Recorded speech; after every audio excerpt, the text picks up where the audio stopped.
and Spa only on Wave 105 FM. Craving bold flavors and unbeatable value? Introducing Chili's Double Down Feast. Choose from chef-crafted protein pairings like zesty margarita chicken with ancho salmon, or go premium with the classic sirloin and half rack of ribs. All served with loaded mashed potatoes, starting at just $24.99. It's a feast made to satisfy. With more pairings to try, one visit won't be enough. Only at Chili's. More life and great value happen here. All right, you're tuned in to the Bright Side with Pauly Suba on Wave 105. Every weekdays from 2 p.m. to 6 p.m., you can listen to us online on our website at thewave105.com.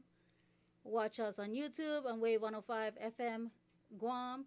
If you want to join us in the conversation, please call us at 671-922-1051 or 922-1052. You can also send us a comments on WhatsApp at 671-922-1051. And the Bright Side is proudly sponsored by Chili's. Chili's Grill and Bar at Chili's. More live, great food and memories happen here. Also brought to you by Code School of Guam. Learn, code, lead the island's first coding boot camp. Your future in tech begins with us at Code School of Guam. GTA, we start with you. And Micropack, open at our Tamuning and Mo location. Make sure to follow our Instagram at Micropack671 and Micropack Inc. on Facebook for exciting deals and promotions. And now here it is. We're taking a look here at the Real Deal Traffic Report.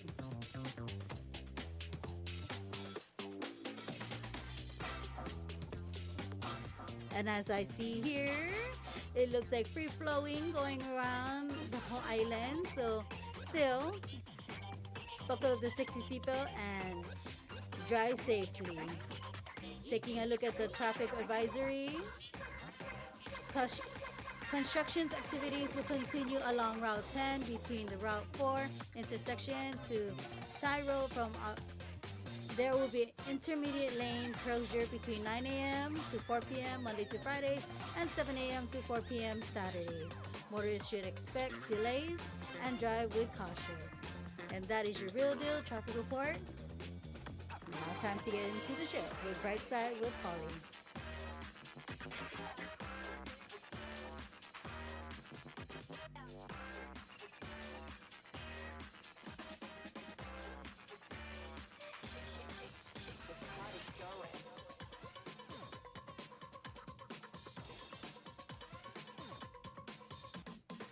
The views and opinions expressed in this show are that of the show host, guests, and callers. They do not necessarily reflect the views and opinions of the staff and management of Wave 105 FM, Glimpses Media, or any of our partners. As we strive to provide quality, respectful, and engaging content, we welcome you to participate in the conversation. Thank you for tuning in to Wave 105 FM, the sound of Guam. Enjoy the show.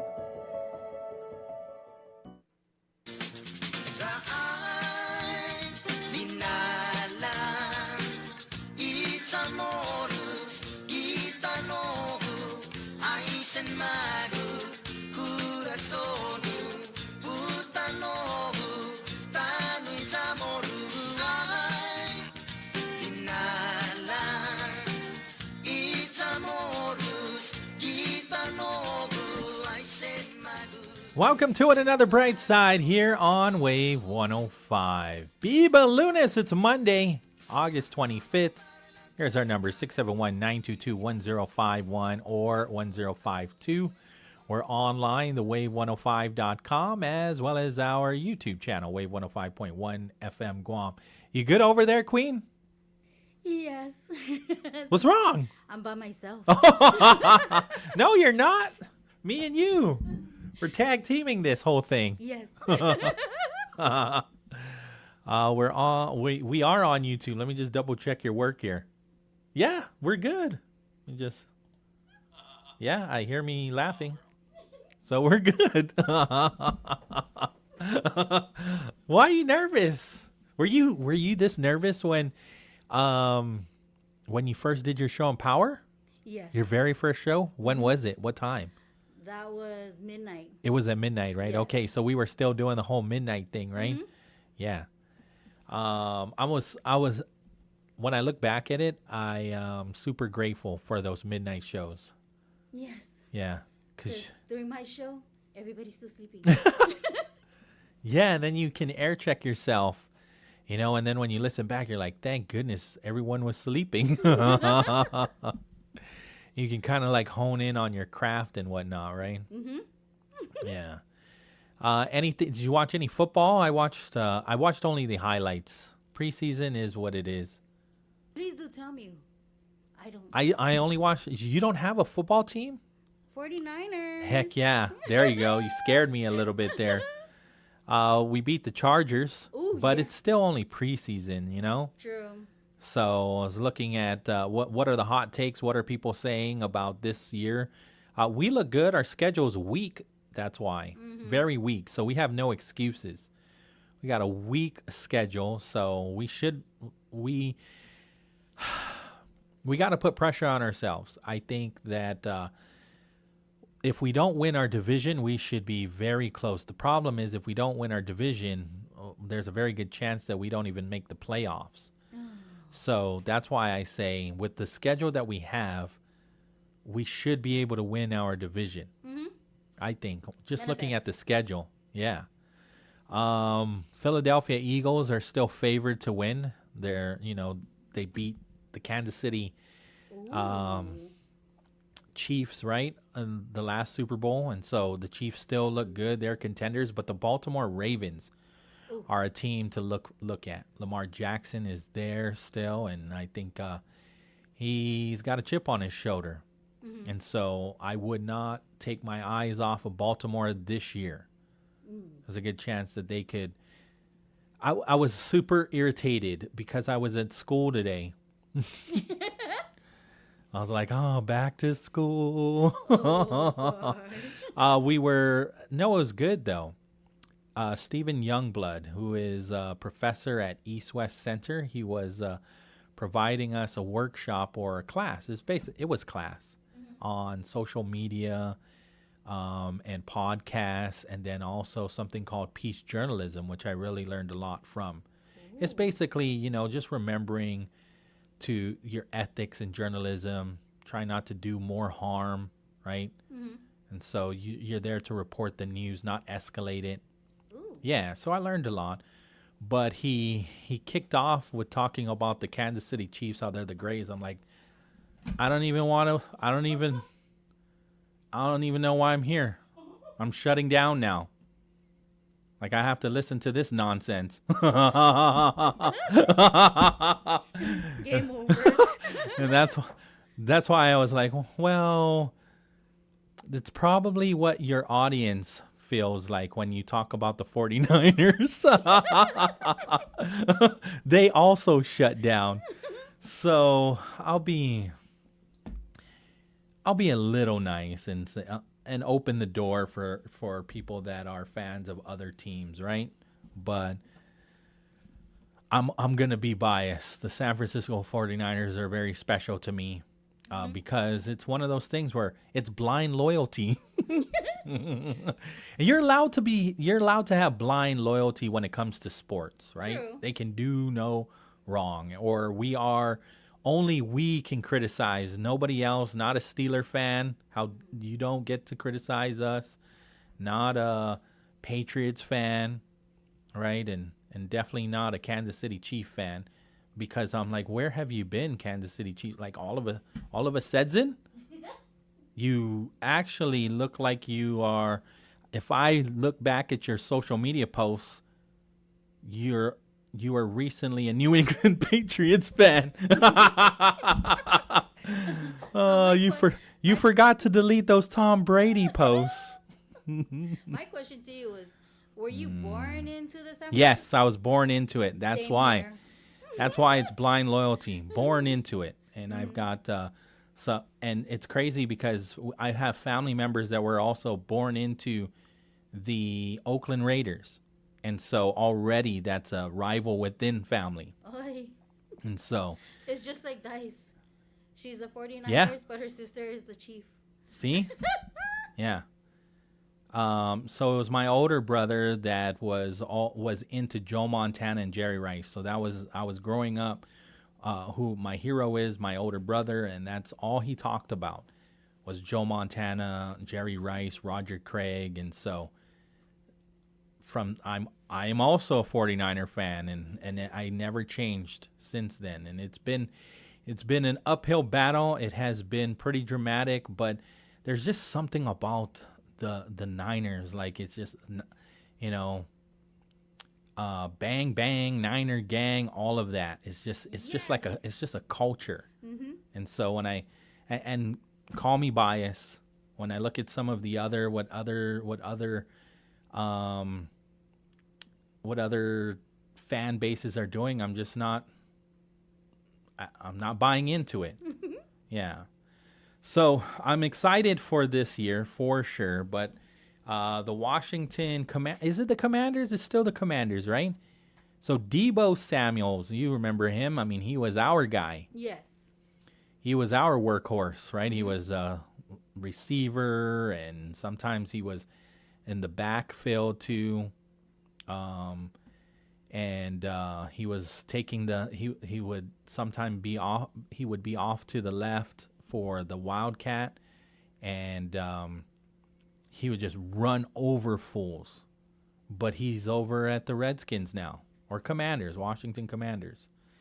What? So we lost him, yeah. So I mean, he's added value over there to the Commanders. So what is your prediction for our team? we're gonna win out our division. I mean, it's too early, right? I mean, we'll be critical of them for sure, but I think we're gonna win out our division. I think we're gonna do really good in the NFC, and so, you know, you can argue if we're stronger. I mean, we have to be stronger than what? What did we get? Like 6 wins last year?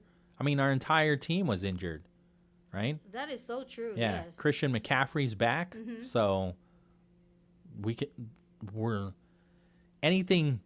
If we only have 6 wins, that's a complete failure. I don't think that's happening. So I feel like we'll be better. I think we're better than the Seahawks. I think we're better than Arizona. Been better. Yeah, right. So I think we'll be. Like I said, I think it's so early that I'm gonna say at this point there's no reason why we should not win our division. And then who else? I was looking at some other. Well, if anybody wants to call in and wants to throw out other teams and whatnot, right? But again, the Ravens, the Chiefs are the names that are coming up. Obviously, the Eagles. When I look at some of the takes from some of these expert analysis, they're the defending champs. So in order to be them, you got to beat them, right? And so they keep coming up. The Washington Commanders. The Rams, their defense apparently has gone better. The Broncos, and then the Browns.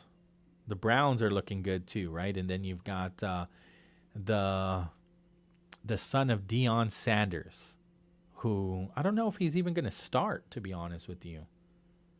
But he almost didn't even get drafted. Yeah. No way. Yeah. And he did pretty well in this one. It was against the Carolina Panthers, so we'll see. But he did all right, and so he did better than people thought. I mean, every team avoided him, and then the Cleveland Browns picked him up. Apparently, there was like drama too at the combine. So, the NFL Combine is where they invite all of these rookies, right? And you know, they got to be in front of media and whatnot. And apparently he kind of didn't follow the rules. And so the NFL was mad about that. But I don't know. Who watches?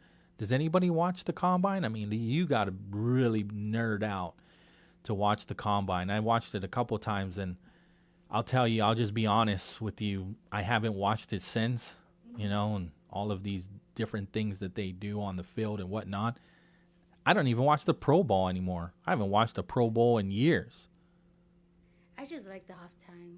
The off time? The halftime. Oh, the halftime. the concerts? Mm-hmm. Who was it last year? I don't even remember now. Me too. Oh, it was Kendrick Lamar. Oh, okay. Yeah. Yes. And he was dissing Drake the whole time, right? Yeah. Now I remember. A minor. Thanks for reminding me. 2:19 in the afternoon. Let's do this because I sent you the link already, right? Let me see here.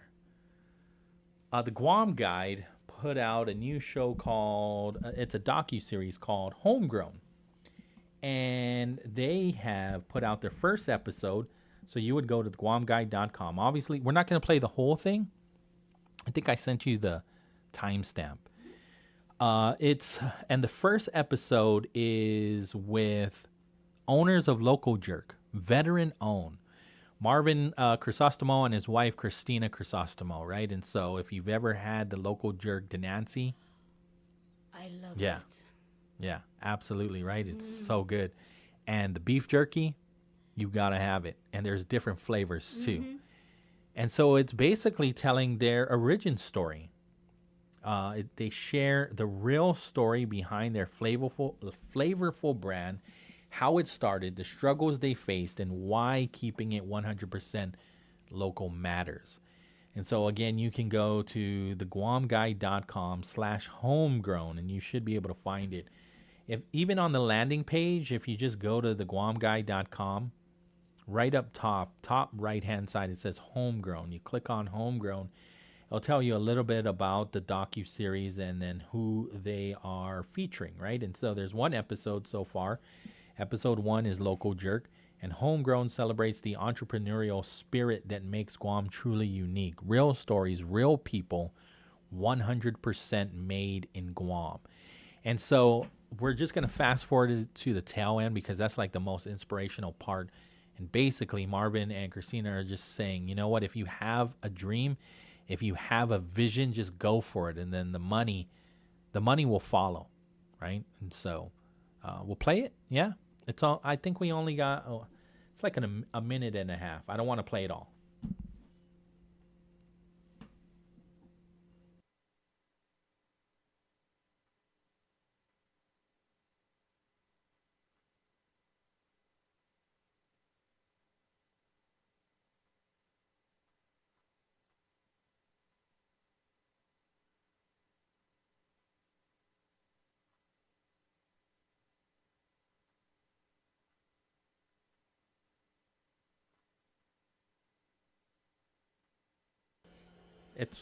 It's not playing on your end?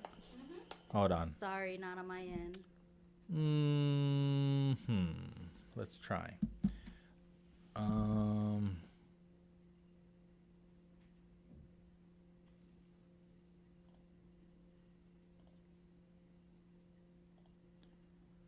What happened to it?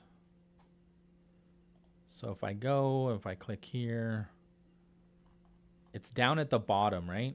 So you have to fast forward it to 8 minutes and 24 seconds. It's a brand. Yeah. This is our livelihood, and this is our family's livelihood. Can you hear that? And we hope that our customers and supporters see that it's not a brand that it's going to go away overnight. We're going to figure out how to continue to serve and provide all the flavors that we have, and that's something that we hold very dear to our hearts. It's so overwhelming the support that we've gotten as a small business, as a small family local business, right? And I like to tout that that we're veteran owned and veteran operated, right? Because we are. It's the fact that our supporters know that everything that they've done for us, we don't take it for granted. Our plan in 5 years is to be an exporter. We want to see our products, and not just us. We want to see other made on Guam products being exported out of Guam. A lot of people, they have great ideas, or they have a great product, but there's that fear, right, that kind of holds us back sometimes. First thing is just to go do it. Just get it done. The second would be go see Guma. If it's something that you're passionate about, then you're going to succeed. You have to have that passion. If you have that passion, that money will come along. The money is right behind it. Don't worry about the money. Stick with the passion. If you find it, you got it. Don't worry about the money. The money's going to come. There you go. That's the new docuseries Homegrown on the Guam Guide, and they showcase Local Jerk, the owners Marvin and Christina Crisostomo. And when they say if you've got something, if you got an idea, go check out Guma. Absolutely correct. It's like a startup, right? And it's an incubator, and they help guide you with your dream, open up a business, and then you can thrive like the Local Jerk. Which now, if you watch this docuseries, they talk about how at one point they were just going to any of the mom and pop stores, and they were getting rejected. No, sorry, we don't want to carry your product. Now everybody's wanting to carry the product. The people that told them no before are like, we need you to restock. And one, it's the drive that they have, right? But then it's the passion and the product. They stand by it. And we've got some really talented people that have come out of Guma that have some really amazing products and services. And so it's such an amazing program that I'm glad that even our local government understands the importance of it, because I believe it is being subsidized by the legislature. But what this also does, it by providing local general fund monies to Guma, it goes right back into the economy through these entrepreneurs that can have all of the tools and resources to be successful, and then they're selling the product. And the big goal is, like Marvin and Christina said, was they hope to be exporters, not just for themselves, but for others. And so I would check it out. Check out the guamguide.com/homegrown and watch it. It's only about 10 minutes long. It's very well done. And I'm looking forward to the next episode. In the 3 o'clock hour, we're going to be talking to the Guam Education Board member who is the chairwoman on the search for a new GDOE superintendent, Maria Gutierrez. So we'll call her up in the 3 o'clock hour around 3:10. And the search for a new superintendent, it is open. It's only open for a small amount of time. I would say, I think only like a month. I'll have to double check. It closes in September. And then obviously we know that our current superintendent, Eric Swanson, he's only going to be around until the end of the year. And so this is a good time to recruit, have people apply, and then what's the next step? Hopefully they choose a new superintendent by October, November, so there's a transition period. Because we all remember what happened last time with the transition period. There really wasn't one for Dr. Swanson. Actually, there was a huge gap between John Fernandez and Eric Swanson. We had two, maybe more than two, acting superintendents, right? Francis Santos and then Judy Wampat. The gap was so huge that acting superintendent Francis Santos couldn't even stay on and wait for Eric Swanson. And so, I mean, things happen too, right? Typhoon Mawar happened that kind of messed things up as well, especially with Dr. Eric Swanson walked into that the progress of a new school year, but then also having to prepare to come out of we were restoring GDOE. The whole island actually had to be restored from the typhoon, and that's not ideal for any new executive, especially GDOE, the largest government agency. And I don't, now I'm glad to see that the superintendent has some stability, but you don't want that on anybody, right? So we'll speak to Maria Gutierrez in the 3 o'clock hour on how that all works. What's the process for selecting a new superintendent? And then in the 4 o'clock hour, we're going to be speaking to a GDOE student, a senior. I believe he's over at George Washington High School, Genesis Babalta, and I have become a fan of his. He has put out 2 recent op-eds that I saw published in the Guam PDN, one on double sessions and the schedule, and then also one about, students advocating today and taking them seriously, that they're not just the leaders of tomorrow, but they have something to say today. And so I realized, I like both of these op-eds, and they're written by the same person. So he'll be coming in studio around 4 p.m. And then whatever else you want to talk about, 671-922-1051 or 1052. Dr. Ron McNinch also is suing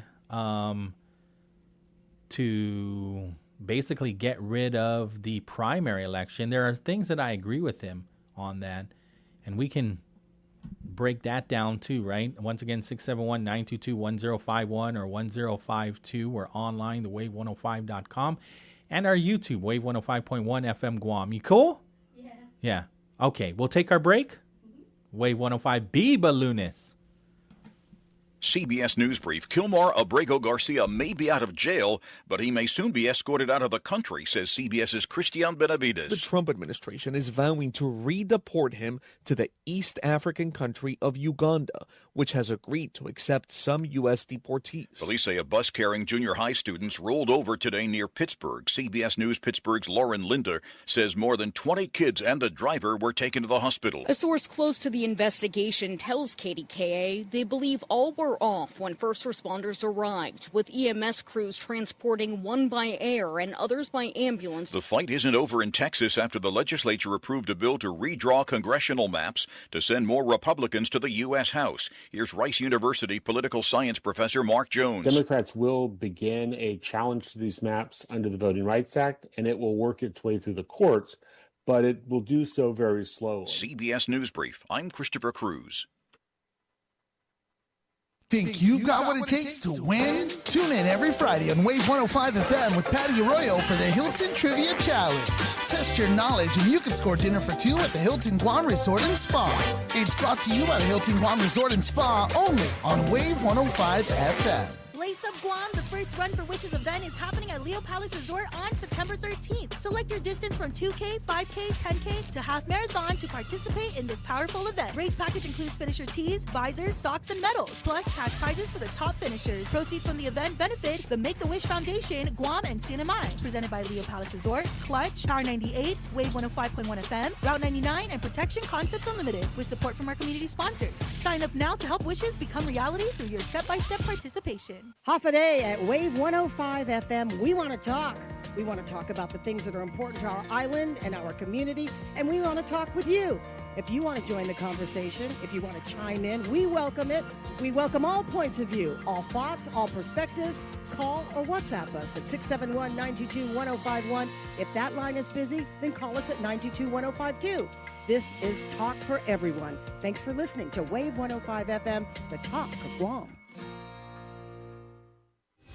Hafa Adai Guam, it's The Guam Guy, and my podcast is now playing on Wave 105. Catch me every third Friday right after Patty at 10 a.m. for all things environment and adventure on The Guam Guy Show. refresh in just a few clicks. Order online at SubwayPacific.com for pickup at your convenience or delivery right to your doorstep. Online ordering at SubwayPacific.com is powered by Good to Go. We deliver. At Subway, you gotta refresh to refresh. All right, you're tuned in to The Bright Side with Pauly Suba. And The Bright Side is proudly sponsored by Sentinel Security Solutions, Guam premier provider of professional security services. Sharon Williams. The wet season is on the way and your roof needs to be ready. Don't wait for the blazing sun or your pounding rain. Get ahead with weather-ready coating. Be smart, be prepared, and ask for Sharon Williams. And Subway. Eat fresh in just a few clicks. Order online at SubwayPacific.com for pickup at your convenience or for delivery right at your doorstep. Online ordering at SubwayPacific.com is powered by Good to Go. We deliver. At Subway, you gotta refresh to be fresh. All right, now it's time for...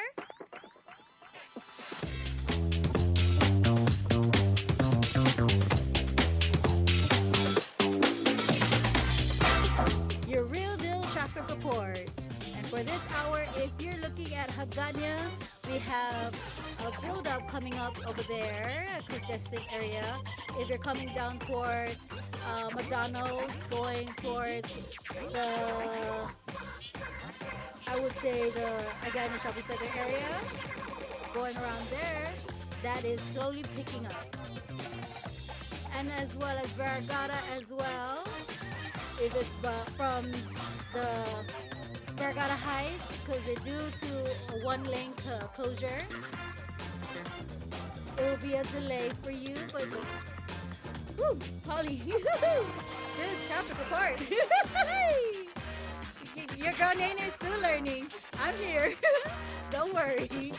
And now that is your traffic report for this hour. Let's go to the traffic advisory. Construction activities will continue along Route 10 between the Route 4 intersection to Thai Road. There will be intermittent lane closure between 9 a.m. to 4 p.m. Monday through Friday and 7 a.m. to 4 p.m. Saturday. Motorists should expect delays and drive with caution. And that is your real deal traffic report at this hour. And here it is. We're going to get into the show with your girl and Nene. The views and opinions expressed in this show are that of the show host, guests, and callers. They do not necessarily reflect the views and opinions of the staff and management of Wave 105 FM, Glimpses Media, or any of our partners. As we strive to provide quality, respectful, and engaging content, we welcome you to participate in the conversation. Thank you for tuning in to Wave 105 FM, the sound of Guam. Enjoy the show.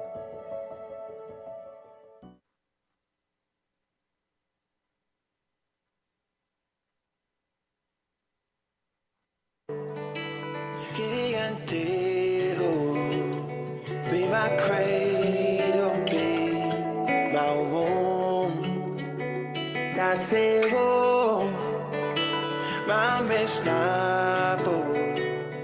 All right. Welcome back. Wave 105 Biba Lunis. It's Monday, August 25th. 671-922-1051 or 1052. We're online, thewave105.com. And our YouTube channel, Wave 105.1 FM Guam.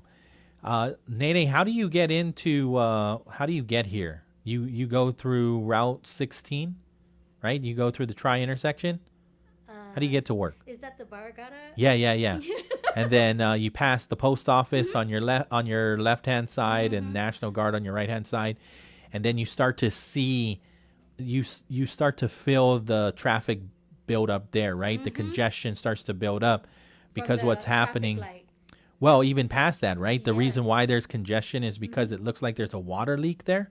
It looks like it, but then I think that it is a water leak, and DZSP vehicles are there, and that's why they're asking everybody to merge right. I thought they were just finally fixing the road. No. It's a water leak there. Yeah. So that the traffic advisory that you're reporting on, that's what that's about, right? And so it's been like that all week last week, and so we're still enduring it, right? Today, because I didn't go through it today. I went through a whole nother direction because I was coming up from our social media class, right? Like I was saying, where everything he said was great except for the fact that he said the Chiefs are the greatest of all time, and I'm just like, I don't even want to be here. I don't even care about anything you're saying. I shut down. So I went a whole nother direction. But so yeah, if that's what we're still enduring, that's pretty much how you say it, right? That we're coming up on that water break, and there's DZSP vehicles there, and you've got signs that are asking us to merge, right? But it's a zipper effect too, right? So, I mean, we're not in line to ride a roller coaster. We're all just trying to get through that. And so some people might not like the idea, like, hey, they're cutting, they're going all the way to the front, and then they're finally merging. Like, that's what we're all supposed to be doing. Yes. We all should use both of those lanes until it actually merges. And then it's one after the other, and we're going to get through that area a lot faster if we do it that way. But what happens is sometimes we're all already merging right? And so now there's this open lane, like free and open lane. And so cars will go by there, and they're going to get in front of you. They will. They will beat you, and that's fine. So you don't need to merge right all the way at the post office. You don't need to merge right before you get to National Guard. You can stay on the left and go all the way down to where it finally merges, and then you just zipper in. And there might be a couple cars that are like, no, I'm not letting you in because I've been waiting in this long line. I'm like, okay, but eventually if one car doesn't let you in, the second or the third will, and then you're going to get through it. Like I said, nobody's cutting. This is a public road. We're just trying to get through that area, and I think if we utilize that left-hand road more, it'll be fine. We're gonna get there. We're gonna get through there a lot faster, and it's not a line where people are cutting to get the newest Labubu. It's just a line. It's just a line to get through that water break, and then we're good. Yeah, but then see, the thing is. When they speed up, like, hello, we're going to get there. Speed up? Yeah. What do you mean? So, like, on my way here. Yeah. I'm not going to mention license plate. But we were right there. I was right there. We're going slowly. And all you see is this car flying. Do it. Do it, too. I mean, you're not flying. I mean, stay the speed limit. Right? But, I mean, merge right. But you can... It's not against the law to drive all the way up to where it actually merges. To be honest with you, if we all did that more often, I think we would clear that area faster on both sides. Because we should be utilizing that zipper effect. Every other car just goes.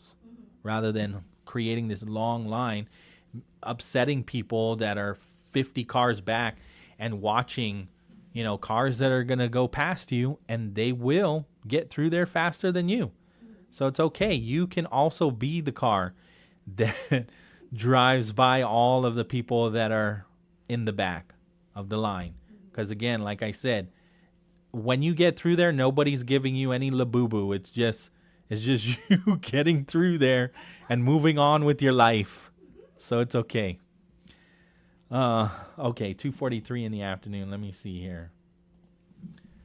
See, somebody says, OMG, thank you. No one in Guam knows how to merge. Yeah, we'll keep this person anonymous. They act like it's disrespectful to merge. It's not. No, if you weren't supposed to be in that left lane, they would have blocked that left lane further back. But it's open for all of us to utilize all the way up to the part where they actually block it off. And then you merge in. So it's okay. So really, be mad at yourself. How do I say this kindly? The most respectful way. If you merge right way back there, like Queen Nene does, and then she's late to work, I'm just going to say, sorry, Queen Nene, it's your own fault.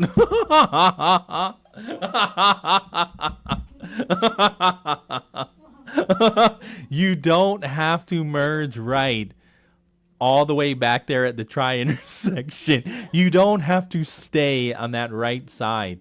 If other people are not utilizing it, it's okay. It is not against the law. Obviously, don't drive speeding by at not. I would even say if you really want to follow the law, just stay at 35. You will pass all of those cars. You will upset them. And maybe that first car that you creep up on when you're merging in won't let you go because they're upset that they waited 20 minutes in that long line. But then, the second or the third car back's going to eventually let you in. And one day it will be you. One day it will be you on the left, left lane taking advantage. And I say there isn't a better time to take advantage than the next time you go through. So if you're listening, use that left lane all the way. It'll feel better. You'll feel a whole lot better about yourself. Oh, see that? There you go. Word. Merging is not cutting. Normalize merging now. Biba. If there's... So I'm happy that the one thing I said is somebody's going to take it. Because... there's the chances of me saying something that you agree with between now and 6. It's not. It's not likely. Let's see here. I forgot. Oh yes, Togi. Here's just a kind reminder. The Sunset Recovery Run is happening this Saturday, August 30th. And it is showtime's 4 p.m. Go time is 5 p.m. You can still register online at my.raceresult.com. You can also call or text 671-787-9276. 787-9276. It goes to a great cause. The proceeds go to a lot of the programs that... and services that Togi puts together. They're a nonprofit organization. Our friends from Togi were here, and then also from Guam Behavioral Health and Wellness Center, who is their partner, and Lighthouse Recovery. And so they're celebrating again. The entire month of September is Recovery Month. And so a lot of the things that they're going to be doing in September are thanks to the kind donations from people like you. And so it could be you just going on the website, togiguam.com, and donating, or you buying bib tickets, right? Or bibs, yeah, to race, to run the Sunset Recovery Run, Saturday, August 30. And so I don't know if they're going to continue to let kids, I guess you are. 17 and under are free. And so I guess that's going to be all the way up to the day of. I thought there was maybe like a time stamp of a date where that special ends. But looking at the flyer, it specifically says 17 and under are free. And that's rare, right? A lot of times adult bibs are this price, and then kids bibs are at a different price, but nobody's free. But for the Sunset Recovery Run 2K, 5K, again, for this Saturday, August 30th, everyone that is 17 years old and younger is free. And when we're talking to Brian Hahn, the executive director, he thought it was just important for families to show up, right? And a lot of times when we're budgeting in this economy, sometimes we want to support, but we can't afford to support for a whole family. And so if you're like me, I'm a family of 5, you take that, what's the price for this one? 12, and you multiply that by 5. Sometimes you're like, sorry, kids, you can't come. We only have like 20, we have $24. And so that's going to be me and the wife that go and support. And then they don't come because you don't want to be mamala. You don't want to bring them and then, they can't participate. So in an event like this, you feel good about yourself that you get to go and run and you do this with your family, but then you're not worried about the cost, right? You supported, but it's not also affecting your wallet because we all have bills to pay, right? We have power, we have water, we have gas. Yeah, and so we got to eat too. And so so I just thank the Togi organization for putting something like this together, and then also just being mindful of where people are at today.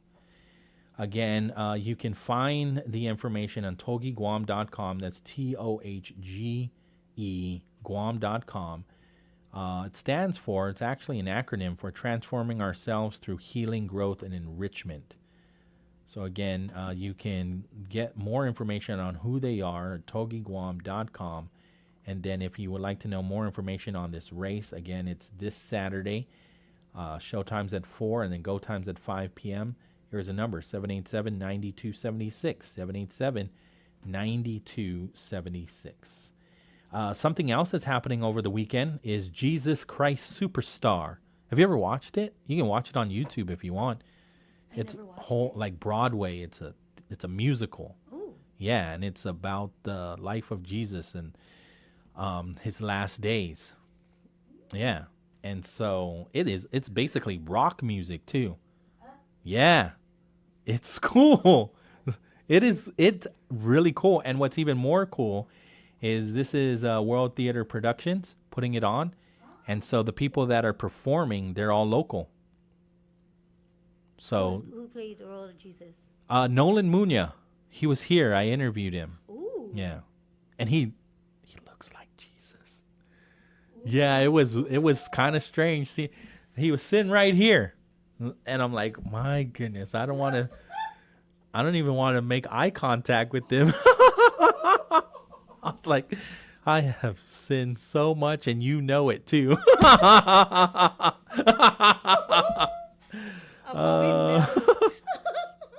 So it's August 29th through the 31st. The guest director is Mr. Benji Diola, and Mr. Benji, he puts on some great shows. Like there are people that are probably going to be in Jesus Christ Superstar that were part of his performances when they were kindergarteners, and now they're full-grown adults, and they're probably their own kids are being taught by him too.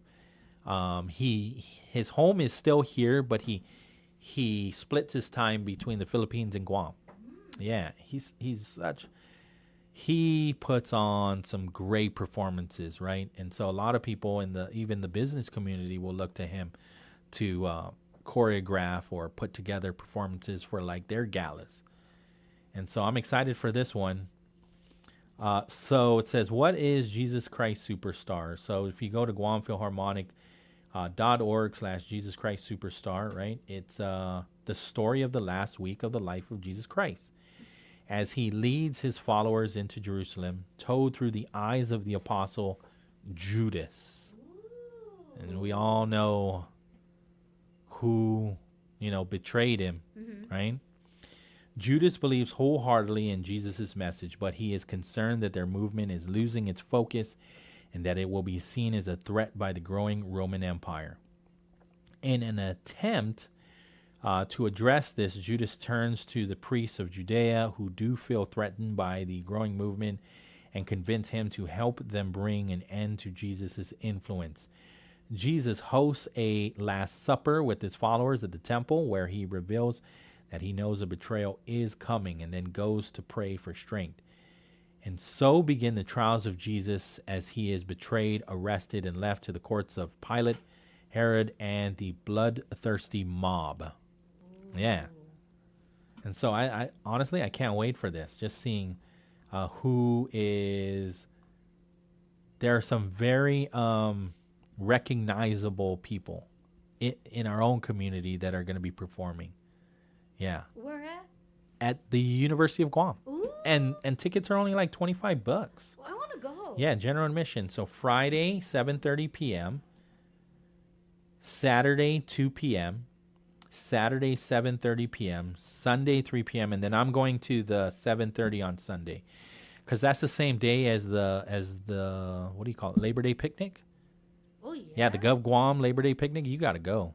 You know, we all know somebody, right, at DOC. Right? Not the actual inmates, okay? The people that work there. The people that work at DOC, GCC, GDOE, UOG, everybody, Guam Behavioral Health, the airport, right? They're all going to be down there. I'm going to have a long Sunday. Public health, yeah. And so from there, go, kind of wash up, wash your fat. Yes, and then you're in the aircon. Then you're in the aircon because the next day we're off, right? There's no work. Not even for us. We're off this Monday. Oh, Labor really? Day, yeah. Oh yeah, cuz that's my daughter's birthday. We got to we got to celebrate, working all the other days. We made you so much money. You better let us have this day off, okay? That's what you tell your employer. Like, hey, I made you 364 days. I made you a lot of money, so better let me off this Monday. So, yeah, it's going to be fun. So I'm not sure if there are other tickets. I'm just going to sit in the general. I honestly like UOG Fieldhouse when they put together these shows, because the view from the bleachers is just as good. Sometimes better. Sometimes it's better. Especially when graduation. Yes, especially graduations, because you'll be on floor seating, but you're in the back, and then you're trying to look over everybody, and you're like, what the heck? I can't see. Like me with short neck. Yeah. Long neck. And I'm like, wait, I can't see. Yeah. Yeah. Exactly. So I mean, it's exciting. Man, I'm trying to look at the list here. I guess I got to go on to their social media. But you've got Jesus Christ, Judas, Mary Magdalene, Pontius Pilate, King Herod, Caiaphas, and Annas. I don't know what Annas is. Another priest of Jerusalem. I didn't even know about this one. Annas, maybe? I don't know. I'm probably pronouncing it wrong. I know Caiaphas. I know King Herod. I know Pontius Pilate. He's the one that washed his hands. Like, it ain't me. I'm not the one. It's you. Y'all are the ones doing this to Jesus. It's so funny. You know more than I do. I still remember all the stories from CCD. That's why. I forgot. Hey, then we're gonna go watch this, and we'll be reminded. Yes, refresh. Yeah, exactly. We'll actually. This is like going to church, and it's a Sunday. At least that's when I'm gonna go. It does say the musical is a work of artistic interpretation, does not aim to represent any specific religious doctrine. Okay, viewer discretion is advised, especially for those sensitive to religious content or depictions of suffering. And so just wanted to put that out there. It was controversial when it was first coming out, but to be honest with you, we understand art. We understand, I understand art. I understand. And it's such a beautiful story. And then when you combine it with the music, and then you combine it with people that are, that I know, watching them perform, and they're so talented in what they're doing, like, there isn't a better way to spend $25. Yeah. Let me see here in person. Okay, so let's try. Let's see. I'm going to purchase some tickets here. Well, I already, but I'm not going to actually. But I want to see if there are what are the other prices?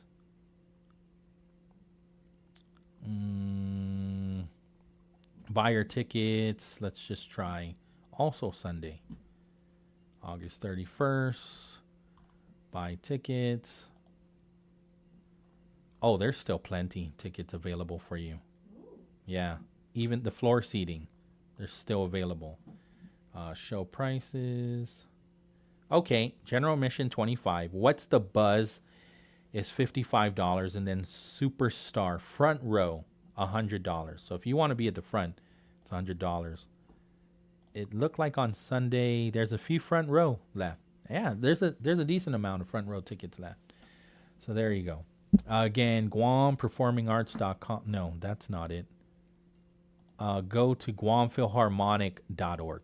2:59 in the afternoon. On the other side, we're going to be speaking with board member and chairwoman of the next GDOE, the search for the next GDOE superintendent, Maria Gutierrez, is going to be hanging out with us. We'll call her up, and she'll give us the update on how that search is going and what are the parameters and what they're expecting. What are they looking for in the next superintendent? So we'll do that on the other side of these. We are KGUM FM in Dededo, Guam. This is CBS News on the Hour, sponsored by Progressive Insurance. I'm Wendy Gillette. Kilmar Obrego Garcia is scheduled to report to an ICE field office in Baltimore Monday morning. He has been told he could be deported to Uganda. That's after he was mistakenly sent to a notorious prison in El Salvador, then returned to the U.S. CBS News legal analyst Jessica Levinson offers more background on the case. The Department of Justice had offered Mr. Obrego Garcia essentially a plea deal where he would plead guilty to certain federal criminal charges. He would serve any time in a U.S. prison based on those charges, and then he would be deported to Costa Rica, where he could enjoy some sort of legal status. Mr. Obrego Garcia declined that offer. The Trump administration claims he's a member of the MS-13 gang, which he denies. A fire in Northern California is spreading, prompting additional evacuation orders. CBS's Elise Preston. Thousands of people are under evacuation orders as firefighters work to contain the so-called picket fire in Napa County, California. Triple-digit temperatures and dry brush are making conditions difficult for crews to contain the flames, which have scorched about 7,000 acres since the wildfire began. Some National Guard troops in Washington, D.C. are now armed. President Trump is also considering a deployment in other cities, including Chicago. Resident Carter Williams likes the idea. I mean, if you got the National Guard right there, are you going to rob somebody right there in front of the National Guards? No, you're not. Russian attacks are still raging in Ukraine as the country marks its Independence Day. Correspondent Chris Livesay reports. Russia has launched one of its most intense barrages in months. Ukraine says several Russian cruise missiles slammed into an American-owned factory that made coffee machines. 15 people were reported injured. But Ukraine keeps fighting back. Moscow claims a nuclear facility in Russia's Kursk region was hit, though they reported no wounded or radiation leak. Beef prices are on the rise along with other groceries. The latest consumer price index shows grocery prices rose more than 2% compared to last year. CBS New York reporter Lisa Rosner. Beef imports are expected to be 12% higher this year compared to last because higher prices are not deterring people from buying beef just yet. But analysts predict that if high prices continue, demand will drop next year. Beef prices are increasing partly because of tight supplies, with the U.S. cattle herd at its lowest level in 7 decades. This is CBS News. Sponsored by Progressive Insurance. We offer auto, home, and commercial auto insurance, plus a variety of business insurance options. Visit Progressive.com today. You're listening to Leaf Filter Radio, and the guru of gutter protection himself, Chris Coonahan, is here to take your most pressing leaf-related questions. Hey, everybody, Chris here. I understand we have Ron on the line. Ron, where are you calling from? Uh-oh. Ron, are you calling from a ladder? Well, I was. I wanted to ask Chris what I need to do to get my gutters ready to have leaf filter installed. Oh, Ron, you don't have to do anything. A Leaf Filter Trusted Pro will come out and clean out your gutters, realign and seal your gutters, and install Leaf Filter, America's #1 gutter protection system. So I didn't need to get on this ladder? Ron, Leaf Filter Trusted Pros are in your neighborhood and ready to help. Just visit leaffilter.com/deal to schedule your free gutter inspection and get up to 30% off. Thank goodness. What was that site? That's leaffilter.com/deal for your free gutter inspection today. See representative for warranty details. Promotion is 20% off plus a 10% senior or military discount. 1 discount per household.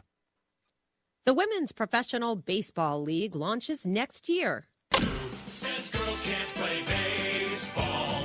The Women's Professional Baseball League is launching next year, and tryouts have been held this weekend in Washington, D.C. Give them a league of their own to play. More than 600 players registered for the 4-day camp. 150 players will advance to the league's inaugural draft in October. The poor coach a break. The U.S. hasn't had a pro women's league since the All-American Girls Professional Baseball League dissolved back in 1954. That was the one immortalized in a league of their own.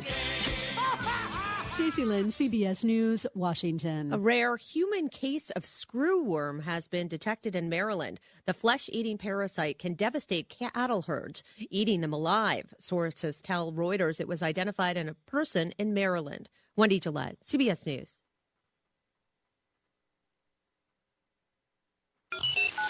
Keeping the flow through your day. Wave 105 FM. Pat's Tinting and Detailing offers premier services from complete interior cleaning and VIP detailing. And to keep you cool, Pat's also offers factory, ceramic, blacked out, and base-approved auto tinting. For more information, call 647-SLAM. One pill can kill. Fake pills often contain fentanyl. It only takes 2 milligrams of fentanyl, equivalent to a few grains of salt, to be lethal. Fake pills are often sold on social media platforms, making them available to anyone with a smartphone. Talk early and often to youth about the dangers of misusing prescription drugs and the lethal dangers of counterfeit drugs laced with fentanyl. Stay informed, stay safe. One pill can kill. This public service announcement is brought to you by the radio stations of Glimpses Media Group, Wave 105 FM and Power 98. Hafa Adai, you are tuned into The Bright Side with Pauly Suba. And The Bright Side is proudly sponsored by Chili's. Chili's Grill and Bar. Chili's More Life. Great food. Memories happen here. And also brought to you by Code School of Guam. Learn, code, and lead the island's first coding boot camp. Your future intake begins with us at Code School of Guam. GTA, we start with you. Micropack, open at our Tumuning and Mo location. Make sure to follow our Instagram at Micropack671 and Micropack Inc. on Facebook for exciting deals and promotions.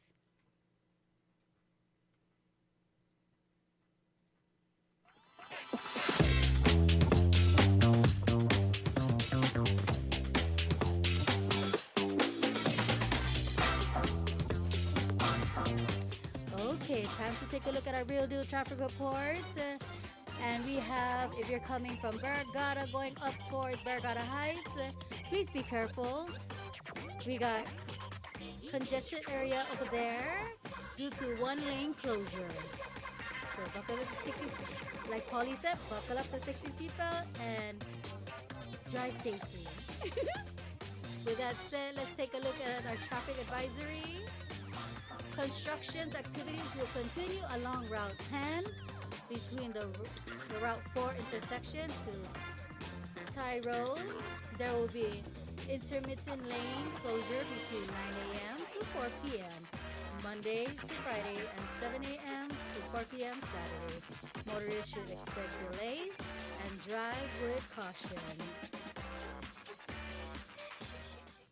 The views and opinions expressed in this show are that of the show host, guests, and callers. They do not necessarily reflect the views and opinions of the staff and management of Wave 105 FM, Glimpses Media, or any of our partners. As we strive to provide quality, respectful, and engaging content, we welcome you to participate in the conversation. Thank you for tuning in to Wave 105 FM, the sound of Guam. Enjoy the show.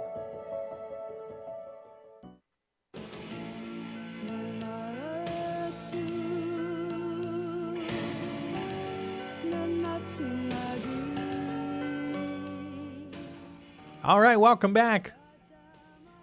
The Bright Side here on Wave 105. Biba Lunis. It's Monday, August 25th, 3:08 in the afternoon. We're going to get Maria Gutierrez on the line. She is the chairwoman on the search for a new GDOE superintendent. And basically, I wanted to ask her a couple things. Understanding that the application is already open.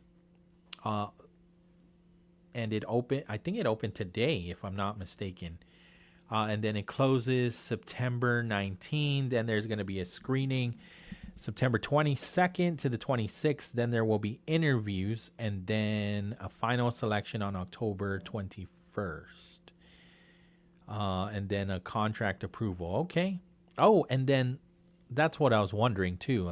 I thought maybe there was going to be like a time where the two superintendents would work together, but I don't think it is the case. I think the new superintendent will begin on January 1st, which is when Superintendent Eric Swanson is done. But let's confirm that now. And so, is she on now? Yeah. Hafa Adai, Miss G. Miss G, you there? Hafa Adai, Miss G, you're on the air.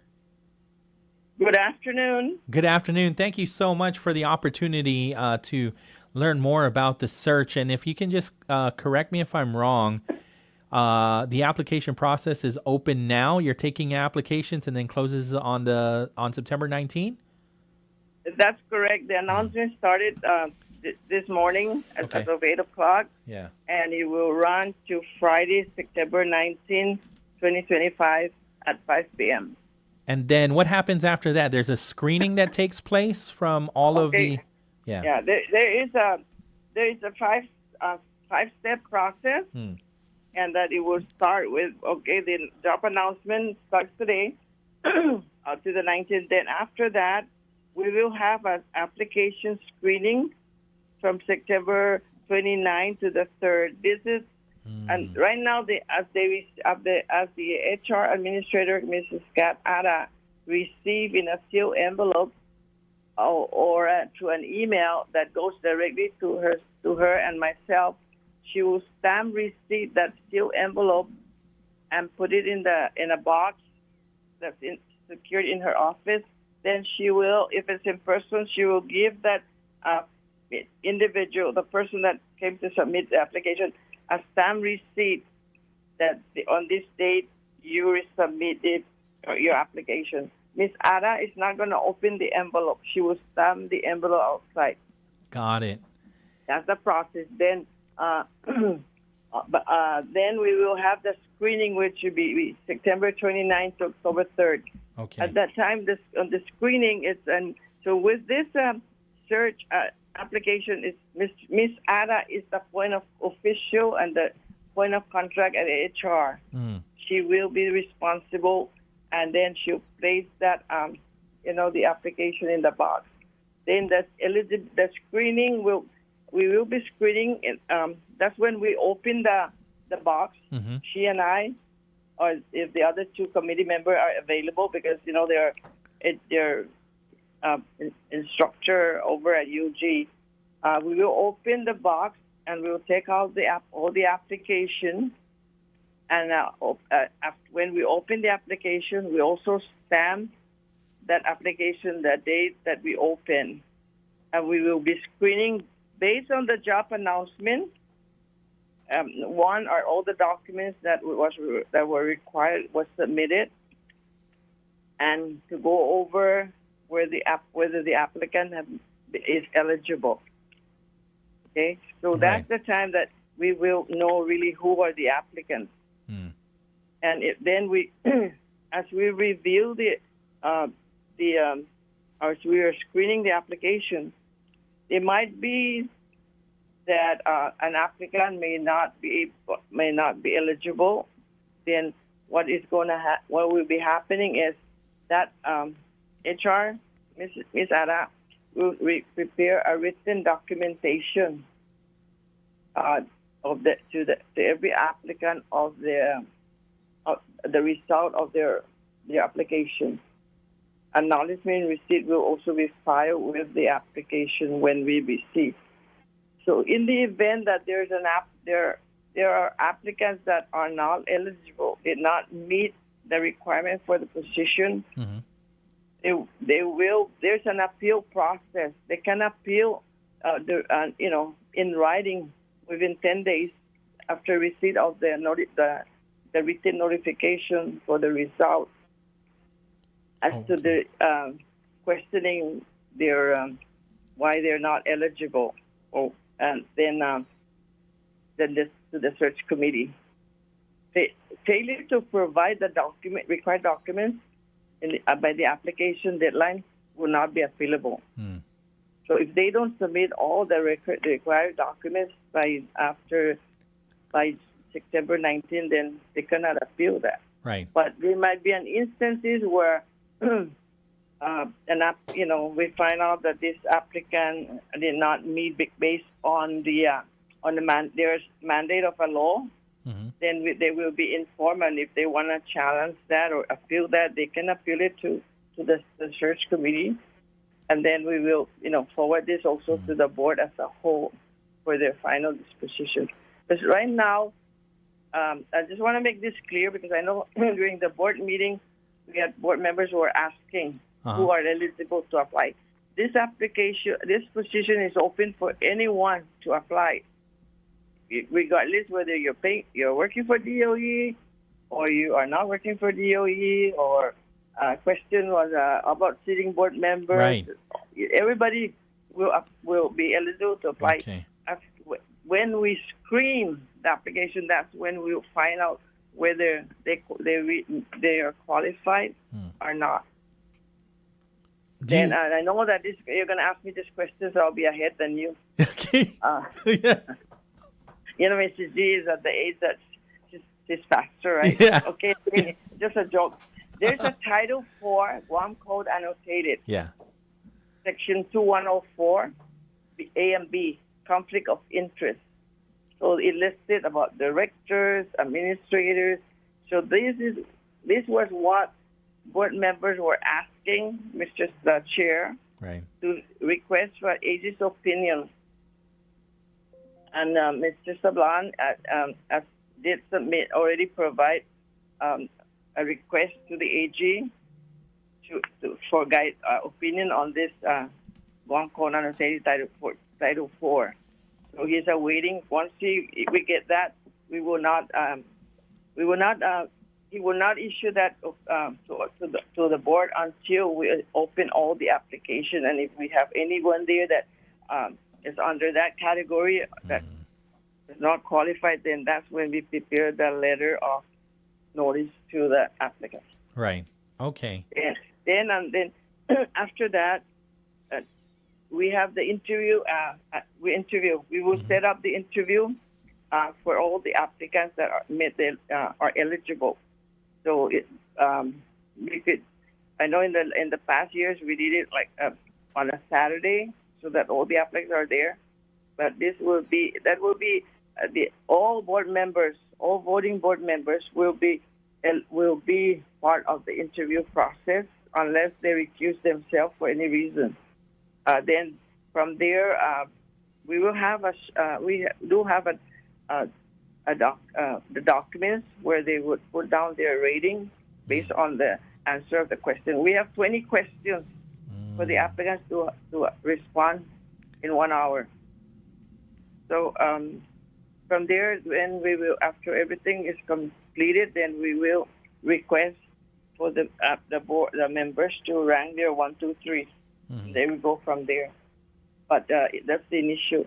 Then we hope to complete that at least by the 25th by October 25th. And then we, after the selection, then we will go on. We'll go on during our meeting, even if we have to have a special meeting, to vote on the recommendation of which applicant should be the next Superintendent of Education. And of course, we have to make the offer, and then we negotiate the contract, because this is for a 4-year contract. Right. And then we will again come back to the board to approve the final, make the official announcement and the contract negotiation. So we are hoping that this will be completed by November, the middle part of November, and then if there's a transition needed with the outgoing superintendent and the new superintendent, that will happen during that time. And we want to make sure that this new superintendent reports to work January 1st, 2026. Okay.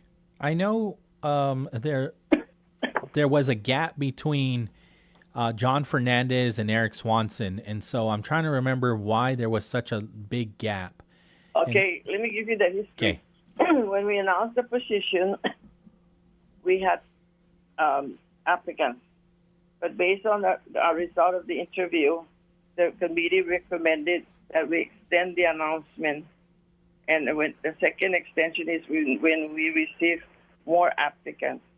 And from that's the reason where it took a little time. But then when the offer was made, Dr. Swanson did give us a date where he requested to start. Mm-hmm.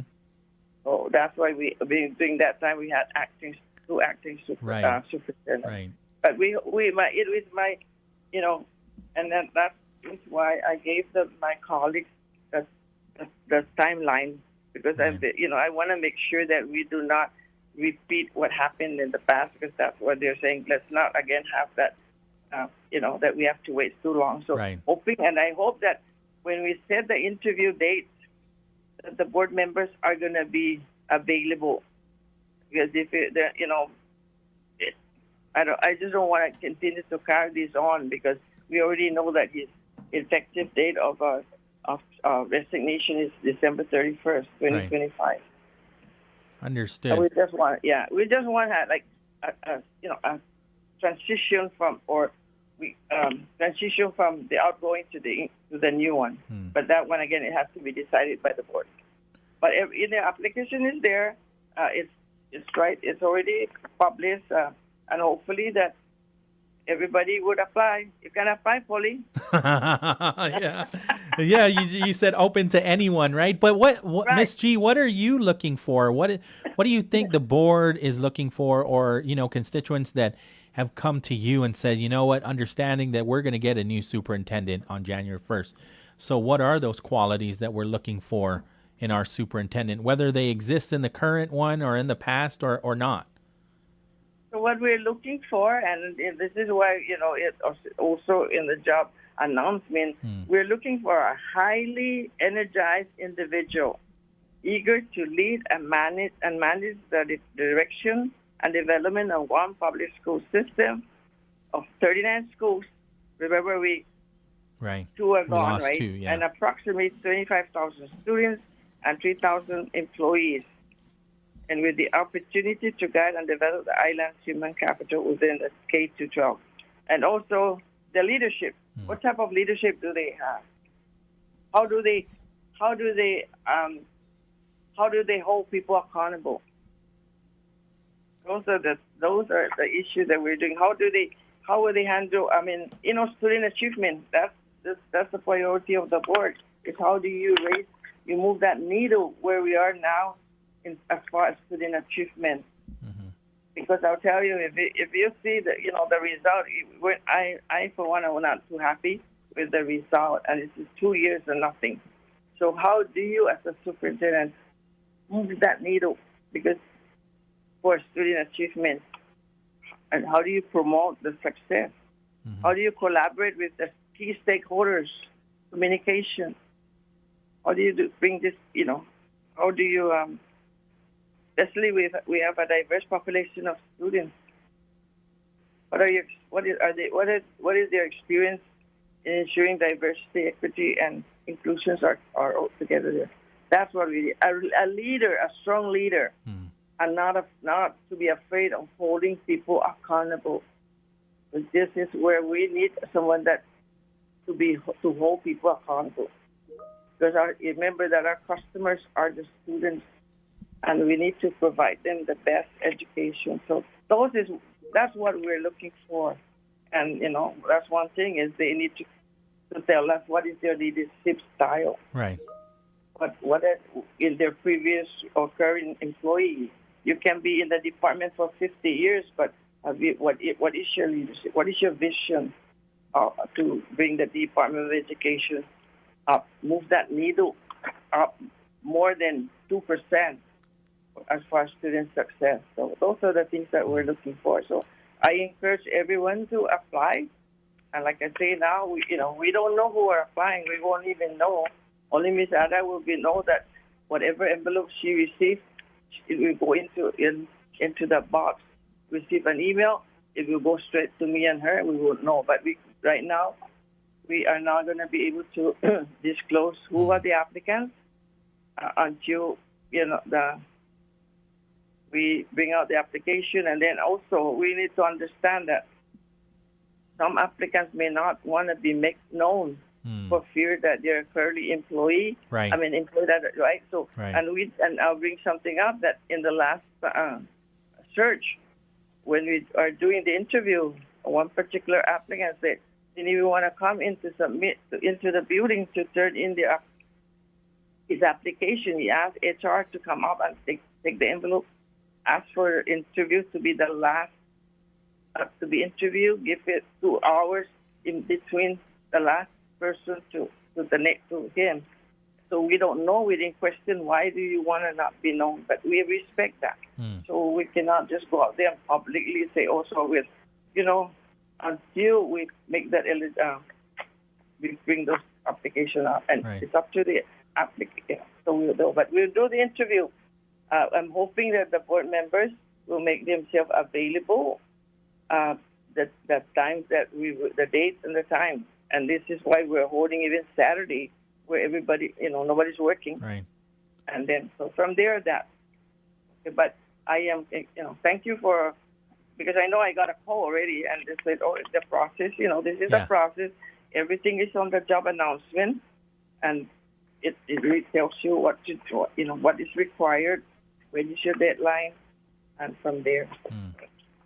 You mentioned at the last board meeting that there were questions were leaked. Is that something that has already been solved? That came to us. That came to us. That's why we wanted to be very careful. Yeah.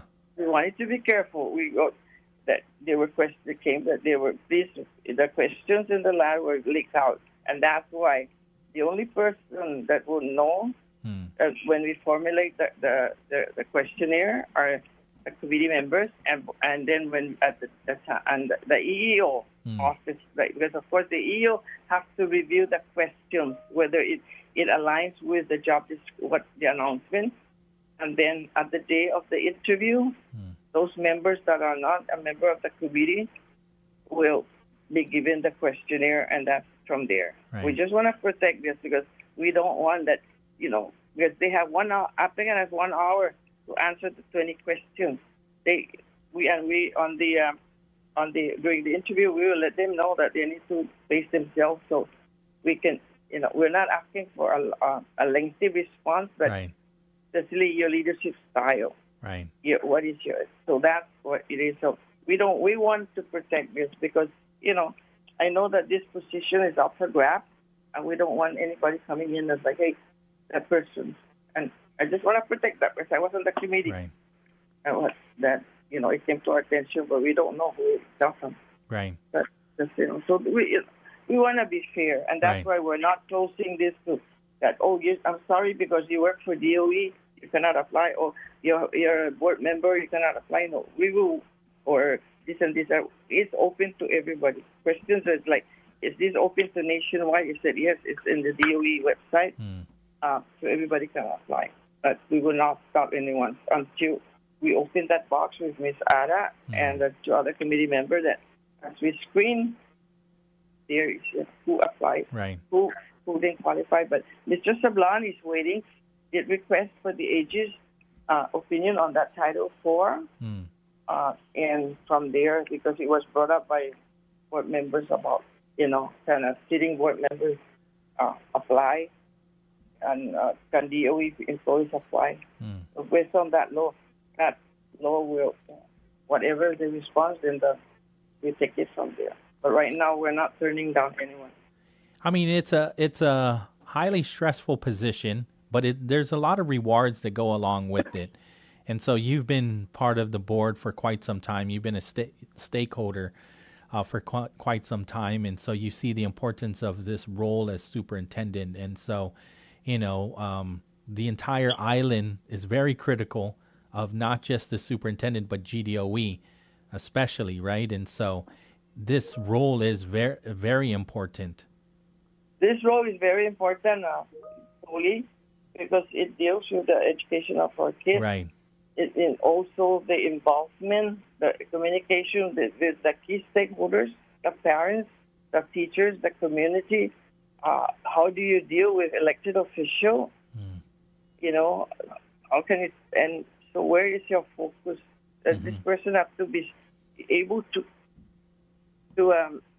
do this job, and be able also to hold people accountable. You have heard many things about, we got lawsuit, we were being sued left and right. But if you don't hold your people accountable, that's where it fails. The leadership fails. But a strong leader, so regardless, you have to be strong and hold your people accountable. Because many times you were hearing from the public right, that, I was this, and this is operational. We're not governors, we're policy, but that's as a superintendent, what are you going to do about it? You need to also be a good listener to the stakeholders. Because I'm telling you, you earn that respect from the stakeholders. You earn that respect from the students, from the teachers, the staff. So it's not an easy job. The person has to be strong, but the person also has to be sure that they can resolve conflict, any conflict, and not. right. And of course, you have the board, then you have the legislature, then you have the administration. Just don't get yourself involved. Just your work, but the main thing is the students, our students, and we have wonderful students. So what are we going to do to get them up, raise that needle up? Right. When the achievement, we cannot compare ourselves with the U.S. because I, as a member of the National State Board, and I am the liaison, I hear their issue there. Their issue is is not as bad as ours, but they are moving. They're working hard to move the needle of their student enrollment and achievement. Because we don't make the kids achieve, and they graduate. By the time, what are they going to do? Are they prepared really for college? Or even those that are not going to go to college, are they prepared to go out in the workforce? Do they even know how to submit, to prepare a job application? Those is what we want to know. Yes, I hear we have proficiency, but the exceeding. What about the one on the result that said did not meet and it's 90%, 89%? That is the one what are we going to do? What are the Department of Education going to do to bring that needle of did not meet improvement down to the exceeding? So it's there. It's in the website, and you see. So that's, as a board member, I am. We're not. It's operational. They say, but why do we have a school that continues to exceed zero? What is the problem? Are there enough support staff? I'm sure you have heard about. They don't have enough school aides. They don't have enough. Teachers are still no teachers in the classroom. I just heard yesterday our school that they still don't have a special ed teacher, no one-to-one aide to handle the student that school has a high number of autism. What are we doing? And I know I'm not a very popular person, a well-liked person, but I say it like it is because it comes to my attention. So we need to work together.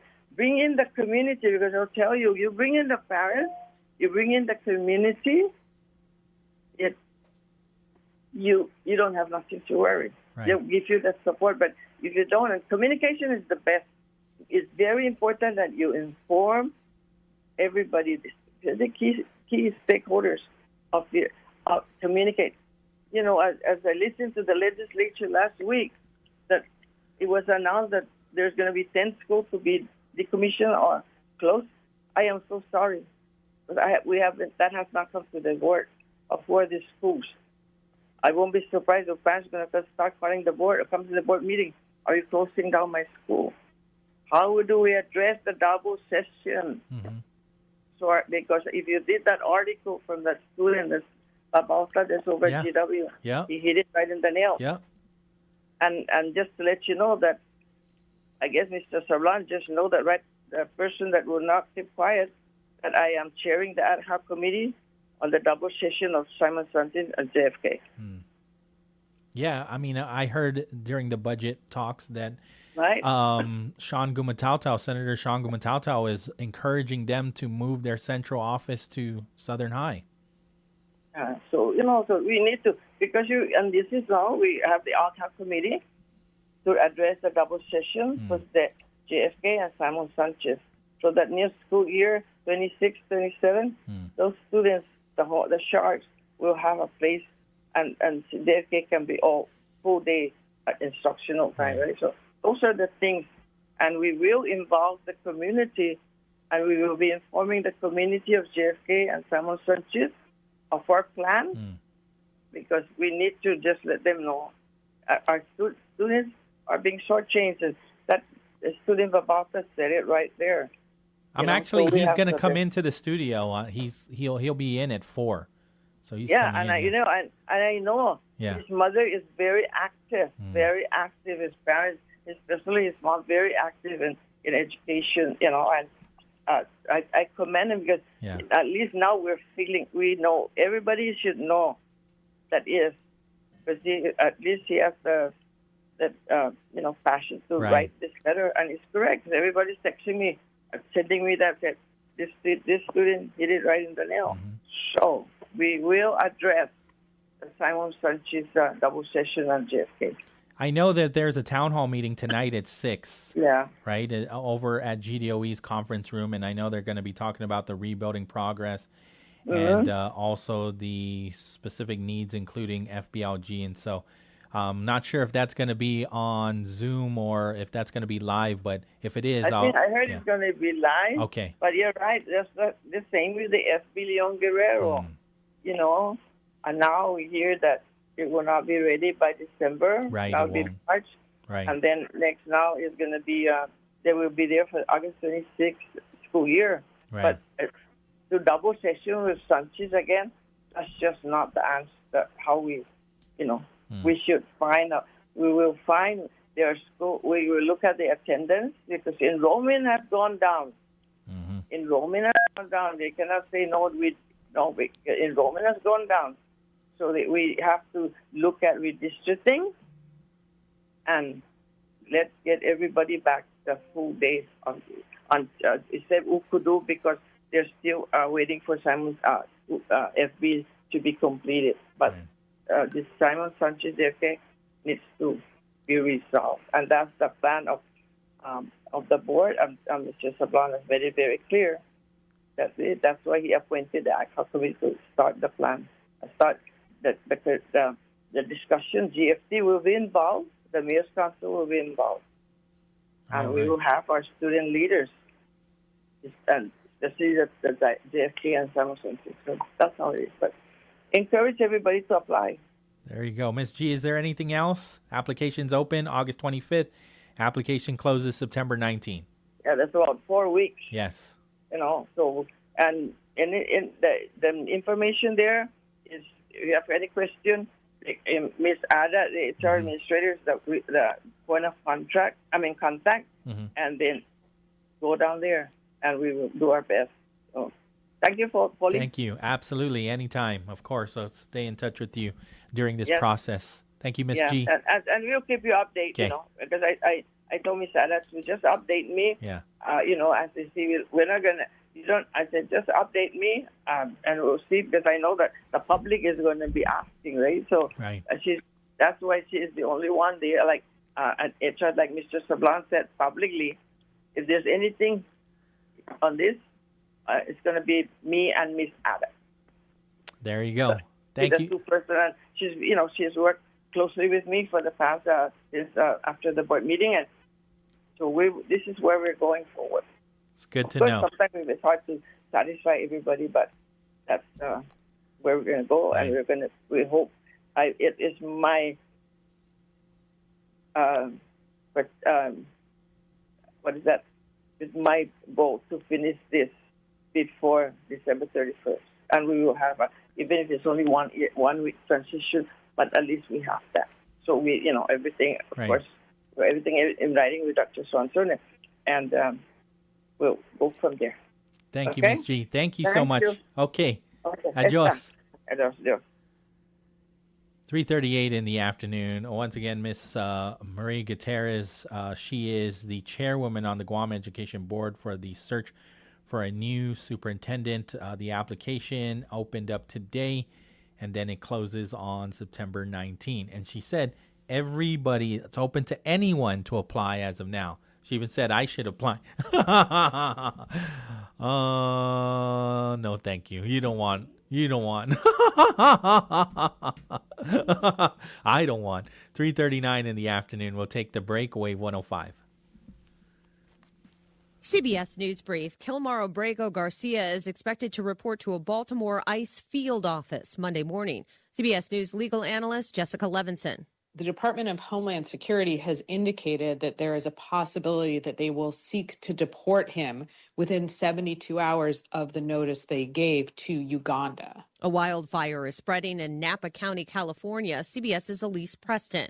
Los Angeles, along with much of Southern California, is under an extreme heat warning. Triple-digit temperatures and dry conditions are making it very difficult for firefighters. President Trump says he's considering deploying National Guard troops to more U.S. cities, including Baltimore, Chicago, and New York. The justification is crime.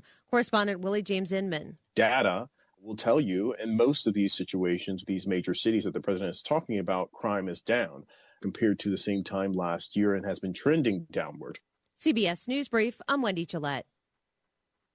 Bolt your doors, lock your windows, turn off your lights, and come with me into the Weird Darkness. I'm Darren Marlar, the host of Weird Darkness, every Thursday night from 6 to 8 here on Wave 105.1. Every week on Weird Darkness, you'll hear 2 hours of stories of the paranormal, supernatural, legends, lore, crime, conspiracy, mysterious, macabre, unsolved, and unexplained. Weird Darkness, this Thursday night at 6 on Wave 105.1.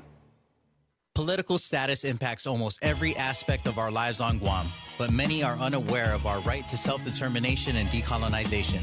What does it mean, and how can it improve our quality of life? Join the conversation, ask some questions, and learn more about your right to self-determination and the 3 legitimate political status options for Guam. Tune in to Challenge the Status Quo every Monday from 10 a.m. to noon on Wave 105.1 FM, presented in partnership with the Mission on Decolonization and Glimpses Media. Let's get spicy at Subway with the new hot honey sauce. A little sweet, a little spicy, and a whole lot of delicious. Treat your taste buds to the zesty hot honey pepperoni or the tender hot honey chicken sandwich, salad, wrap, or protein bowl. Hot honey is here for a limited time only. At Subway, you gotta refresh to be fresh. At Wave 105 FM, we're more than just a station. We're your platform, your voice, your conversation. We're talking about what matters most to you today and in our future. And we want you to be part of it. Got something to say? We're listening. Different opinions? Bring them on. Let's talk, let's debate, let's connect, because every voice counts. Call or WhatsApp us at 671-922-1051. And if that line's busy, hit us up at 922-1052. This is Talk Radio for everyone. This is Wave 105 FM, the Talk of Guam. Hafa Adai, Guam. Engage in a conversation made for the veterans of Guam with Johnny and Miss Bobby. We want to hear concerns and comments. Tune in every Wednesday for our new time, 10 a.m. to 12 p.m. on Wave 105, the Talk of Guam. Craving bold flavors and unbeatable value? Introducing Chili's Double Down Feast. Choose from chef-crafted protein pairings like zesty margarita chicken with ancho salmon, or go premium with the classic sirloin and half rack of ribs. All served with loaded mashed potatoes, starting at just $24.99. It's a feast made to satisfy. With more pairings to try, one visit won't be enough. Only at Chili's. More life and great value happen here. Hafa Adai, you're tuned into The Brightside with Pauly Suba, and The Brightside is proudly sponsored by Sentinel Security Solution, Guam premier provider of professional security services, and Sharon Williams. The wet season is on the way, and your roof needs to be ready. Don't wait for the blazing sun or the pounding rain. Get ahead with weather-ready coating. Be smart, be prepared, and ask for Sharon Williams. And Subway, eat fresh to be fresh. in just a few clicks. Order online at subwaypacific.com for pickup at your convenience or for delivery right at your doorstep. Online ordering at subwaypacific.com is powered by Good to Go. We deliver. At Subway, you gotta refresh to be fresh. And proudly sponsored by Waiza Animal Hospital.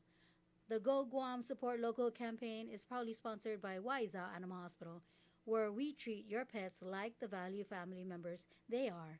Waiza, the Waiza choice in animal care.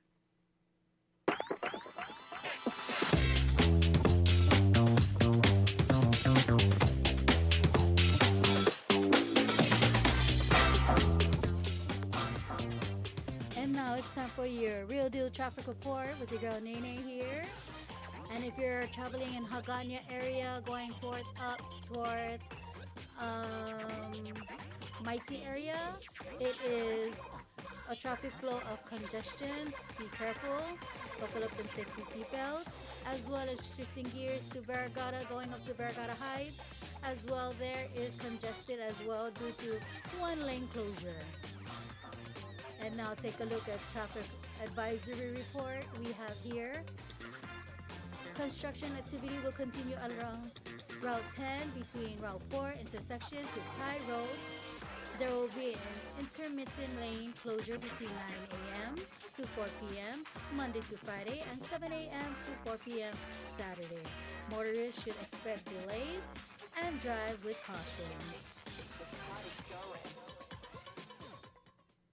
The views and opinions expressed in this show are that of the show host, guests, and callers. They do not necessarily reflect the views and opinions of the staff and management of Wave 105 FM, Glimpses Media, or any of our partners. As we strive to provide quality, respectful, and engaging content, we welcome you to participate in the conversation. Thank you for tuning in to Wave 105 FM, the sound of Guam. Enjoy the show.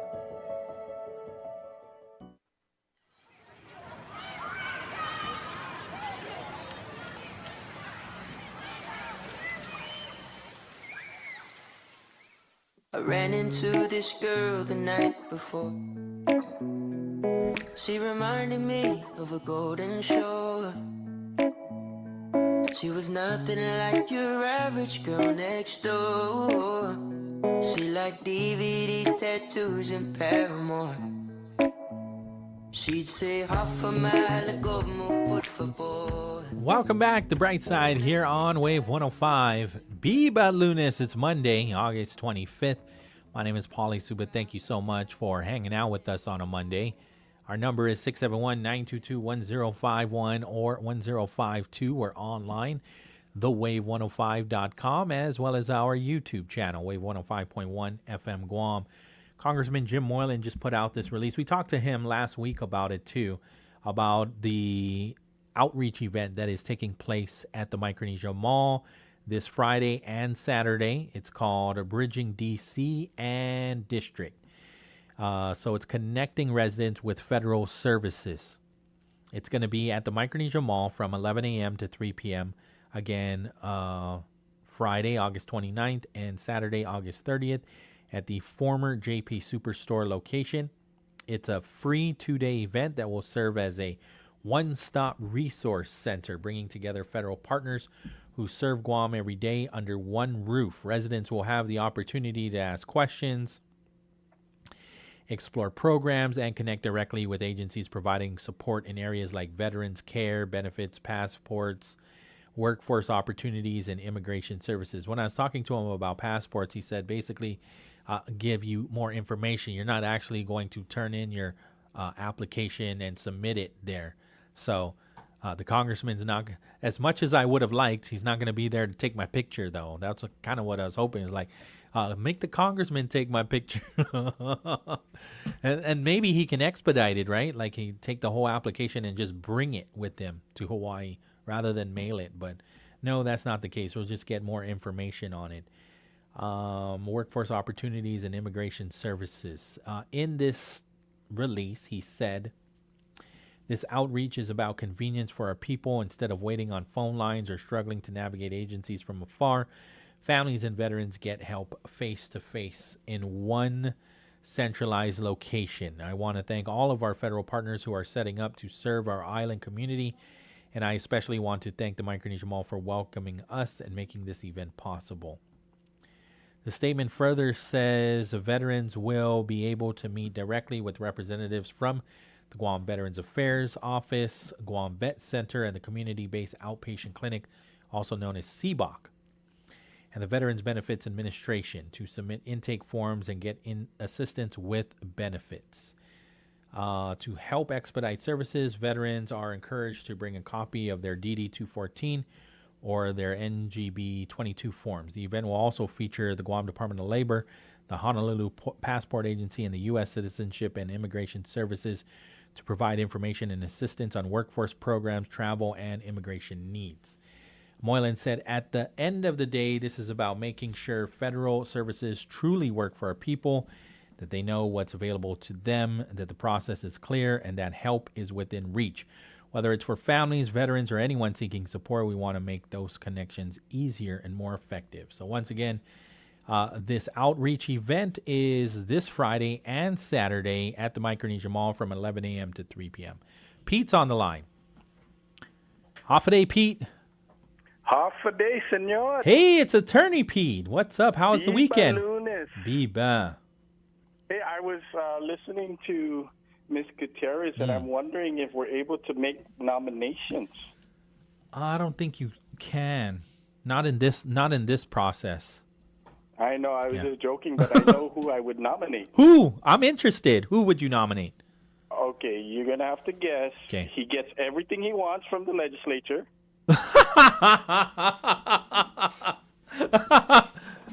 He's very good at communicating with the public through billboards. Okay. He fits everything she wants. He supposedly holds people accountable. He keeps his promises. He keeps his promises. Well, no, I don't think did she say that? I think she said she wants someone that's going to hold people accountable. She wants some people with leadership. Well, he's a self-proclaimed good leader, even though that probably will be a problem for him in getting the job. Are you on this letter? Oh, you are on this. Peter J. Santos is on this letter. He calls you out. He calls out everybody that's on this letter. Yeah, but it's not saying anything I haven't been saying for the last 3 years. So he says it is perfectly fine to do this. He says unclassified at will are like private sector jobs. Other elected offices like the governor, the legislature, the mayors, the public auditor already operate with unclassified staff, and classified employees can obstruct an elected leader's agenda. And he also says that your letter is, the people on the letter are the cabal. The cabal argues that this is illegal. He says it's not. Yeah, except every time he goes to court, he loses and gets proven wrong. So that's probably, the board probably wouldn't want to select him as a superintendent. Aye, day. Yeah. But other than that, he gets whatever he wants from the legislature, and he's good at communicating through billboards. And then so if you were the attorney general, you wouldn't. Accountable. If you were the attorney general, you wouldn't keep the billboard. I mean, we're kind of used to it at this point. Oh, no. Just because someone set a bad precedent doesn't mean you have to follow it, Pauly. Okay, got it. So if you were AG, you the other won't thing. follow. If you hire him, you get 3 people. You get his brother and his fiance as well. There you go. Because he'll hire them.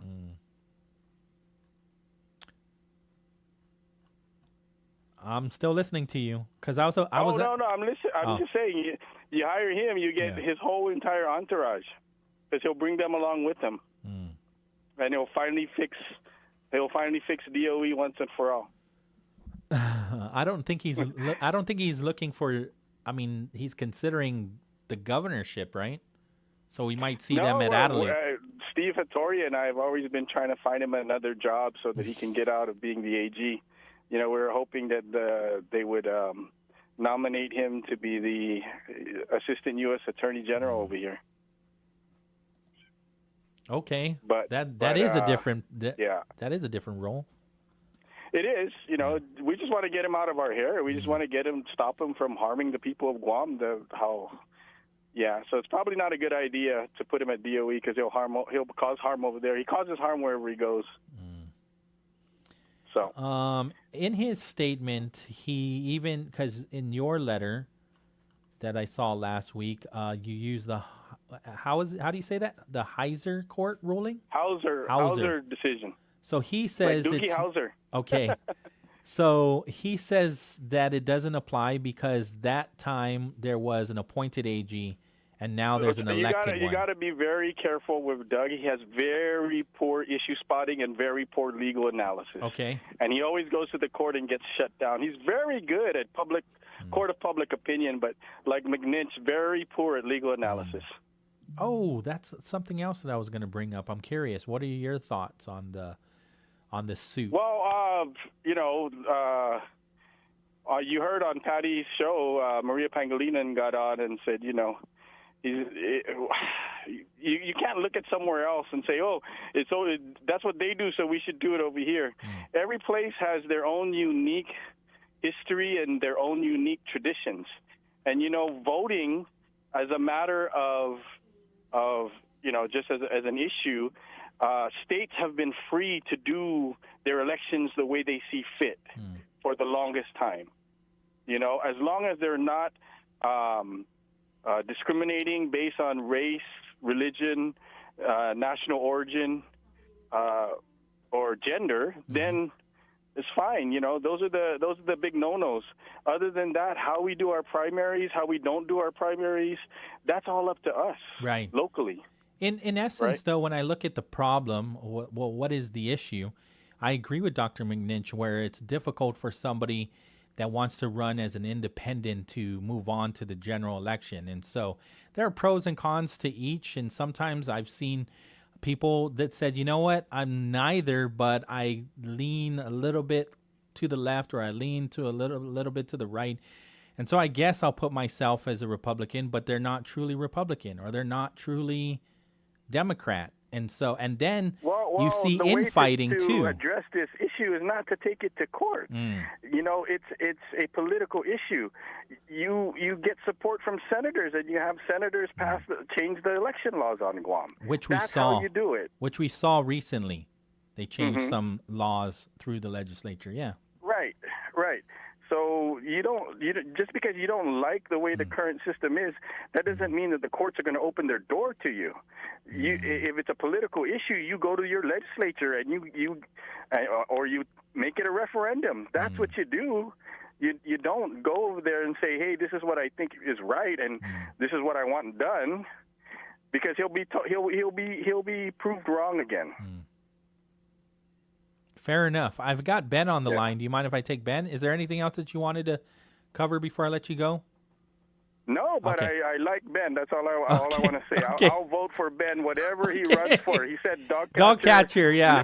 Liberation Queen, whatever. I will vote for him. Okay. All right, Attorney Pete. Take care. That's the...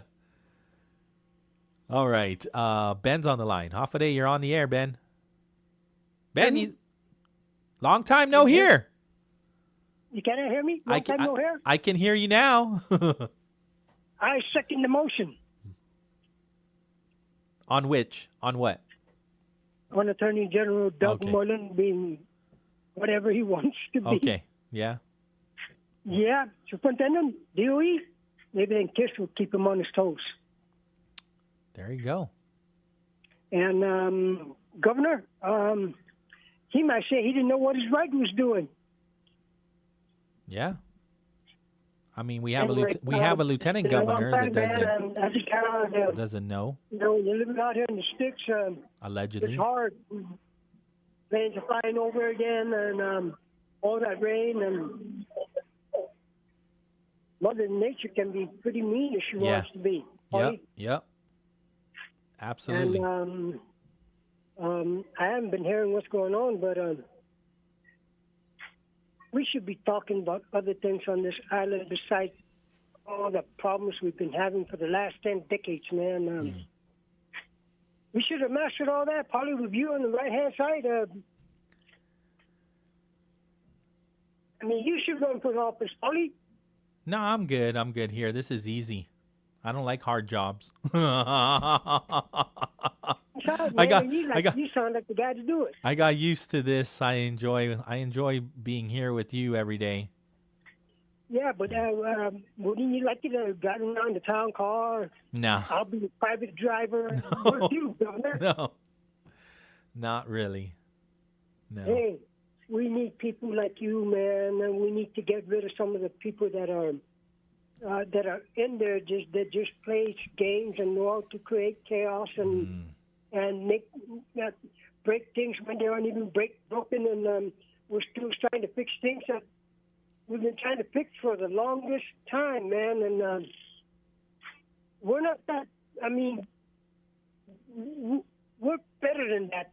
Everyone's got a master, a doctor, a PhD, and they still can't solve the problems. They got to stop sticking their hand in the cookie jar and leave some for us people out there that need it. Because it gets pretty hot out here, Pauly, and wet. Right.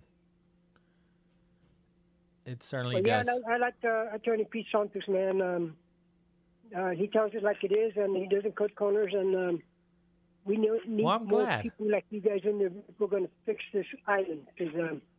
I'm glad. You know, you never know who's going to, rub off on you, right?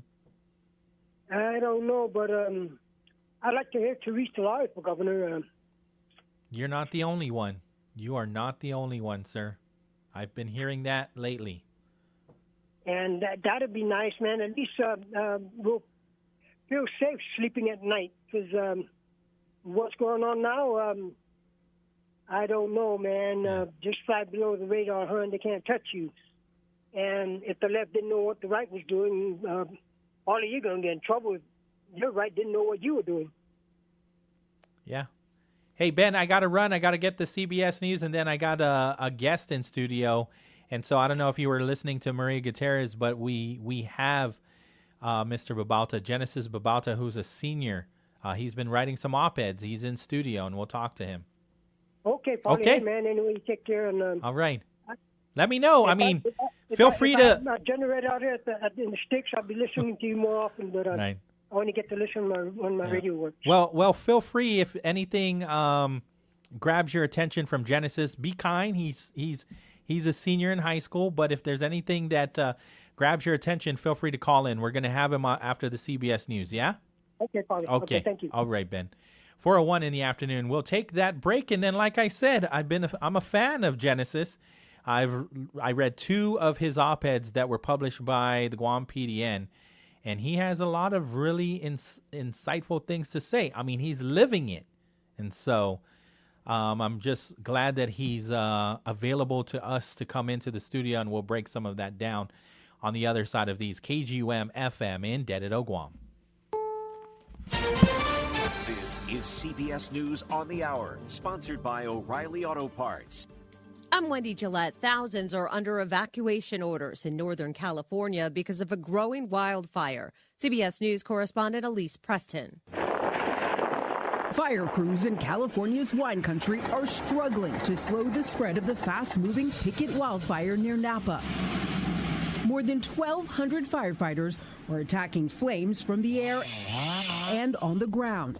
The fire has grown to about 7,000 acres since it began Thursday, with many under new evacuation warnings. The Maryland man mistakenly sent to an El Salvador prison could now be deported to Uganda after he declined to take a plea deal. CBS News legal analyst Jessica Levinson. Mr. Abrego Garcia is saying that he is the victim of selective prosecution and that he's being punished as a result of exercising his constitutional rights and not accepting the plea deal. Mr. Abrego Garcia has also argued that at this point, if he accepted the plea deal, it wouldn't be voluntary. It would be coerced. President Trump says he may deploy National Guard troops to more U.S. cities after doing so in Washington, D.C., including Baltimore, Chicago, and New York. Correspondent Willie James Inman reports from the White House on his legal justification. There are some ways in which the president could attempt to do this. Now, in terms of nationalizing the National Guard in a state he chooses, he would have to essentially say that there's some type of emergency. Essentially what local officials are saying, both in Chicago and the governor of Illinois, they're saying that the president doesn't have the authority to do this, that there is no emergency. The president says the cities need federal intervention because they're ridden with crime. Federal and local statistics show that's not actually the case and that crime has declined in the cities over the past year. President Trump will welcome South Korea's president to the White House Monday for their first summit. Trade is expected to be high on the list of what's discussed. Postal services in Europe and India say they're suspending the shipment of many packages to the U.S. because of a lack of clarity over new tariffs. Post offices in Germany, Denmark, Sweden, and Italy said they will stop shipping most merchandise to the U.S. effective immediately. France and Austria will follow Monday, and the United Kingdom Tuesday. India also says it will temporarily suspend postal deliveries to the U.S. starting Monday. It's all because international goods that were previously exempt from U.S. tariffs, those valued under $800, will now be subject to them beginning Friday. Correspondent Matt Piper reporting personal gifts under $100 will still be duty-free. This is CBS News. Think O'Reilly Auto Parts for all your car care needs. Get the parts and service you need fast from the professional parts people at O'Reilly Auto Parts. Let me tell you about this new pretzel cheddar club. Hey, I'm Carlos. And I'm Ebony. And a little thing we love about the Chick-fil-A Pretzel Cheddar Club is the tangy Dijon with the pretzel bun. It takes it to a whole nother level. It goes perfectly with the chicken and the cheddar cheese and the bacon. Man, you know how much you love bacon.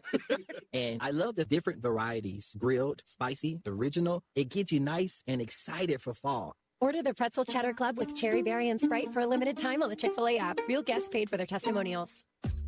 There's nothing like when you get that part from eBay and it just fits. Yeah, the first time. So you can do less of this and get right back to more of this. At eBay, you'll find all the parts you need, guaranteed to fit, at prices you'll love. Sounds good, doesn't it? eBay. Things people love.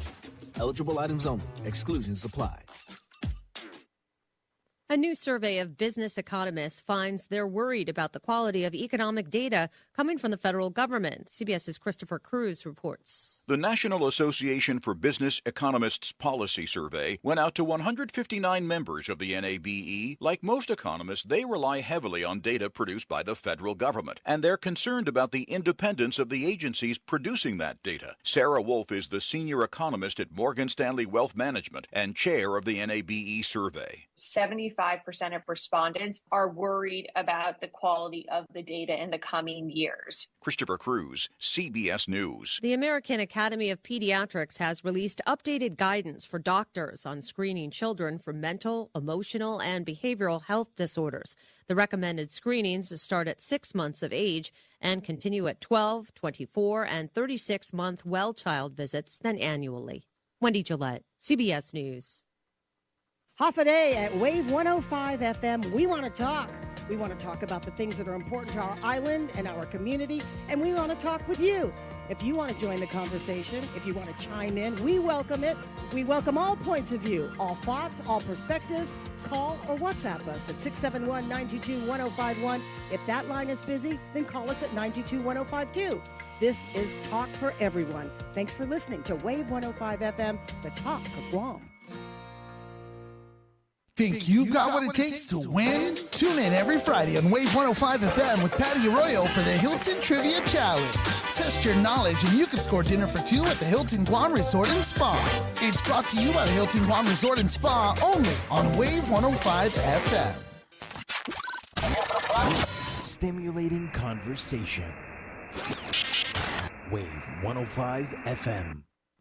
Hafa Adai, you are tuned into the Wave 105 FM on the Brightside with Pauly Suba every weekday from 2 p.m. to 6 p.m.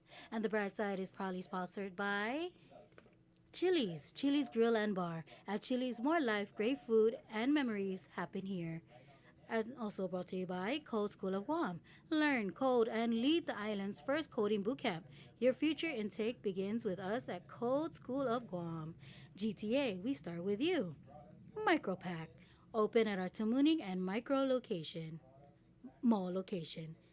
Make sure to follow our Instagram at Micropack671 and Micropack Inc. on Facebook for exciting deals and promotions.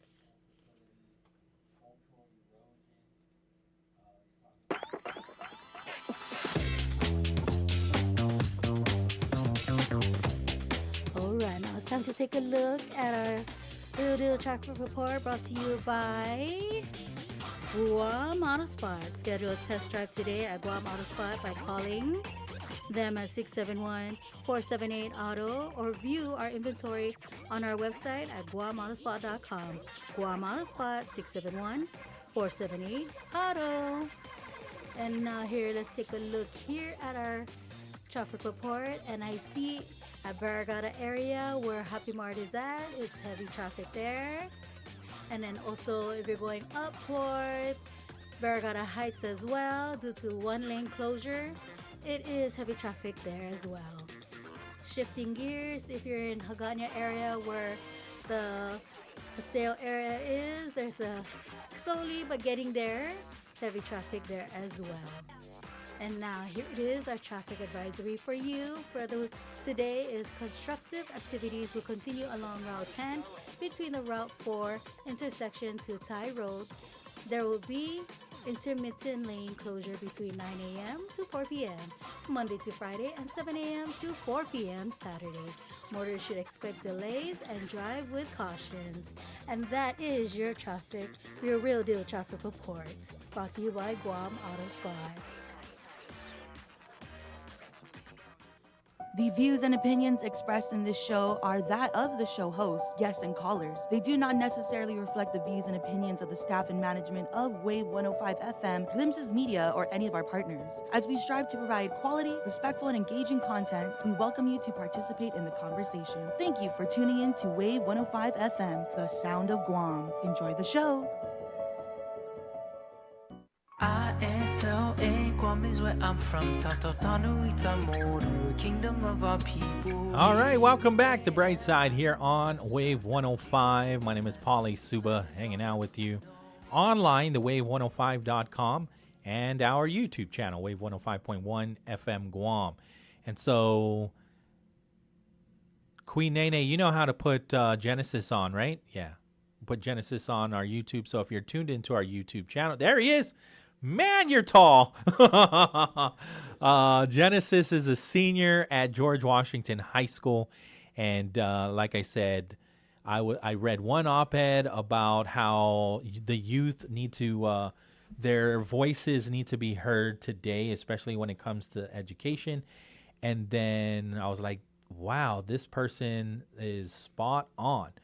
And I think just the next day or a couple days later, there was another article op-ed about double sessions, and I didn't realize it was the same person. It's you.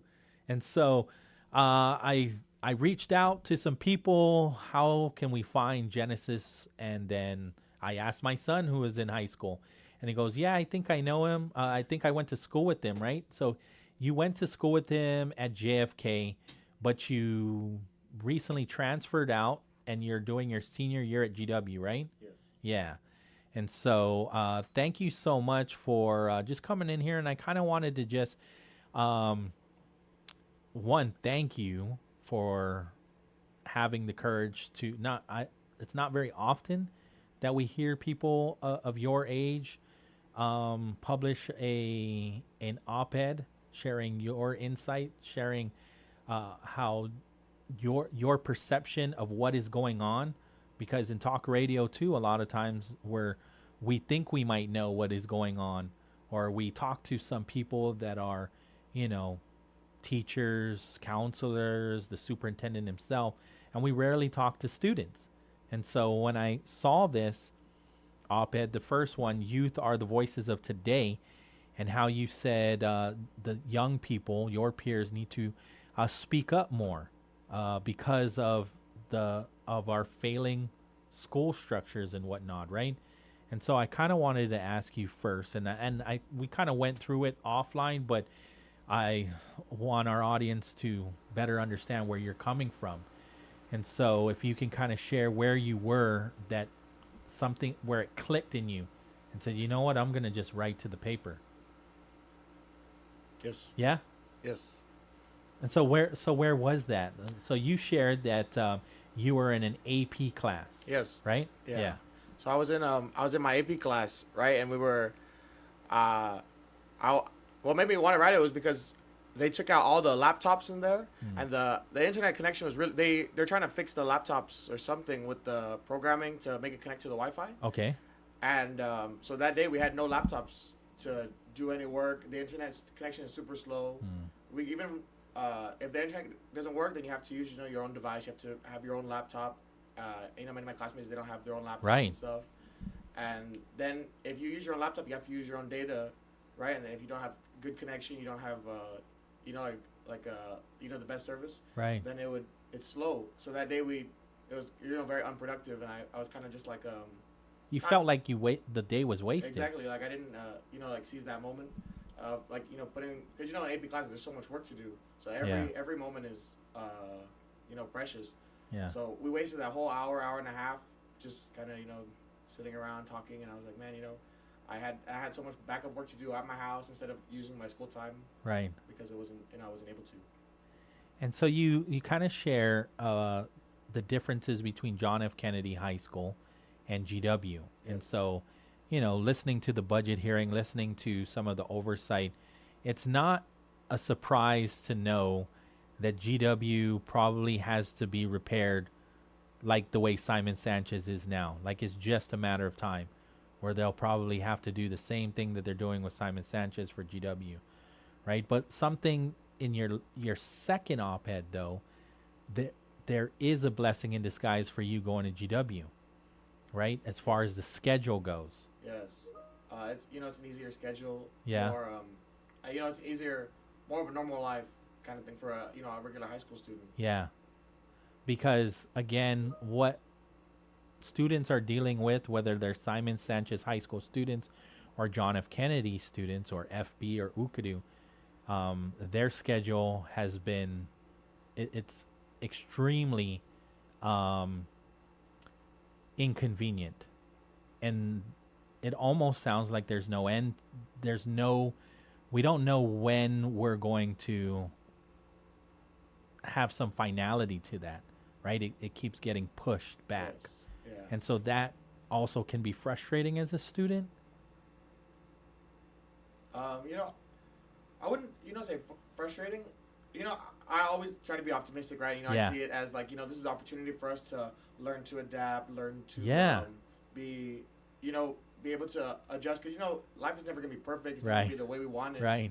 Right? But I just feel like, I forgot who I was talking to. I was talking to somebody was talking to me about my article. Yeah. And it was talking about, they were telling me about how they don't get the same opportunity, right? That one, we don't get the same opportunity. Different, different timings for school. Some people go to school in the morning. Some people go in the night. Right. So other schools, they go full days, right? So it's super different. And everyone doesn't get the same general opportunity. And, many people, they always say that, someone's not everyone's going to go into the workforce. Not everyone's going to go into college. Not everyone's going to go into the military. Right. But I feel like, if everyone gets the same general knowledge, then that can help them break off, and be in where they want, everybody should get the same chance. Yeah, same chance. And then after that, that's when you decide what you want to do after high school, right? Everyone gets the same, kind of to the same level. Sure. And then after that, you decide college, the workforce, military, all these other opportunities. Sure.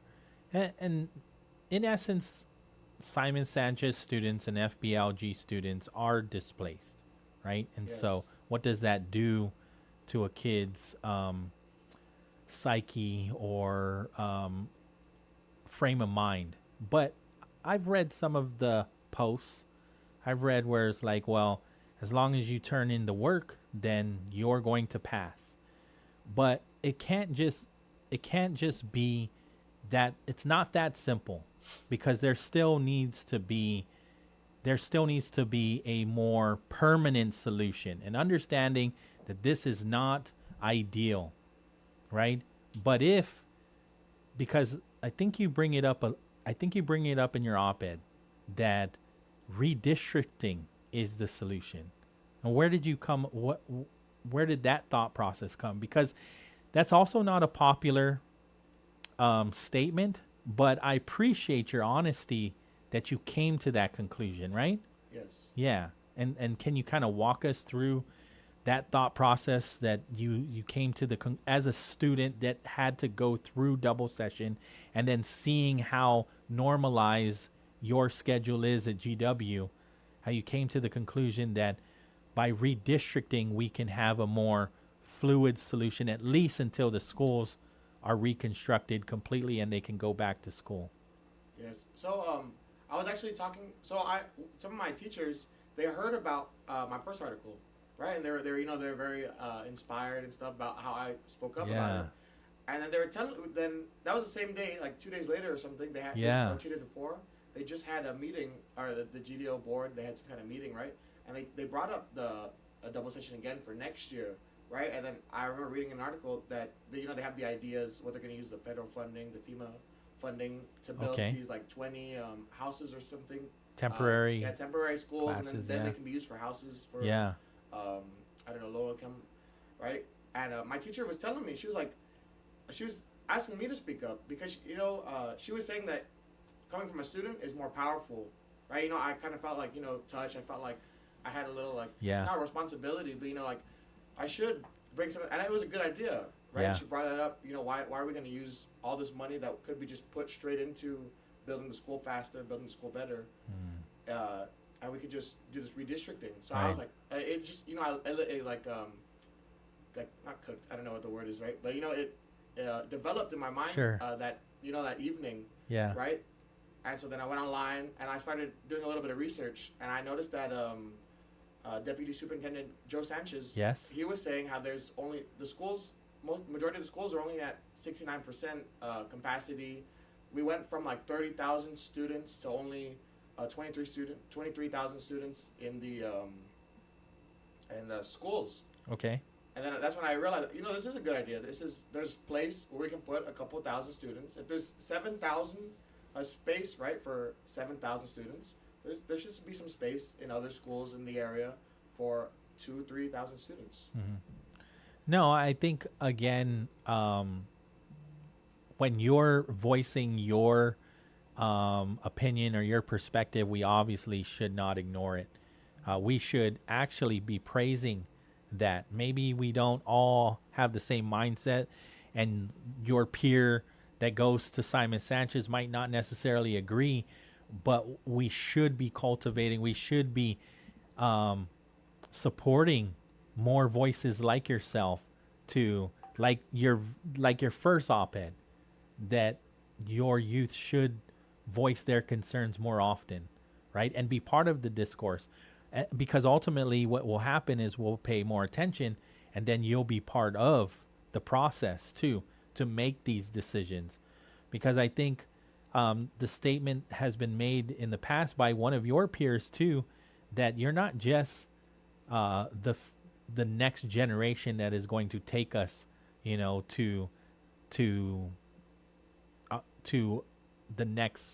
our future, but you can actually make progress now, even in high school. Like, in essence, your voice does matter right now. Yeah. Yes. And so I think your op-ed, your published op-eds kind of put that all in perspective, that you have something to offer, that you're living this, that you've went through double sessions, that you are actually going to school in some of these facilities that are substandard. Yes. And so what is it that you don't like, and how should we how should we move forward with that? And understanding that adults still got to make the decisions, but it all points right back to you. Why are we all doing this? Why are we making these decisions? To better your education, right? Yeah, and so that's why I really appreciate it. You brought up something else too about the culture. We need to break this culture that we'll go to school and we'll leave off island, or to better our lives, right? And can you talk a little bit about that and that mindset? Yeah, we were speaking about it earlier about how there's all these. I have so many very bright, intelligent classmates. Yeah. They're they're looking for the best opportunity. They're working their hardest in school, to leave Guam, right? To get their best scholarships at off island, better colleges, looking for a better life in the States, in other parts of the world, and not seeing Guam as an opportunity to have a good life here, right? I have many friends. I had to say goodbye in the airport over the summer. All of them that are leaving off island, they're leaving their family. Everyone's crying, and it's like why do all these great people who can build our island into a greater place, why are they leaving? It's like we have all these gems and we're just throwing it out. Yeah. Right. Instead of having it here and having a population of people who can lead and inspire and build our future. It doesn't even have to be UOG or GCC. There could be internships. There could be the trades, right? Exactly. Yeah. I think there are a number of programs. And so what is it that you see, though? I'm just curious. What are you seeing? What transitional programs are available to you now? What do you mean? Like, do you see UOG in your schools, like weekly, monthly? Do you see GCC talking to you? Yeah, talking to you. Do you see the Trades Academy? I'm sure you see GROTC because they're in the school, right? So you see recruiters what's coming. GROTC? ROTC, Junior ROTC, yeah. Yes. Yeah, and so do you see like career days? Are they more consistent now that you're a senior? Actually, because now I go to GW. Yeah.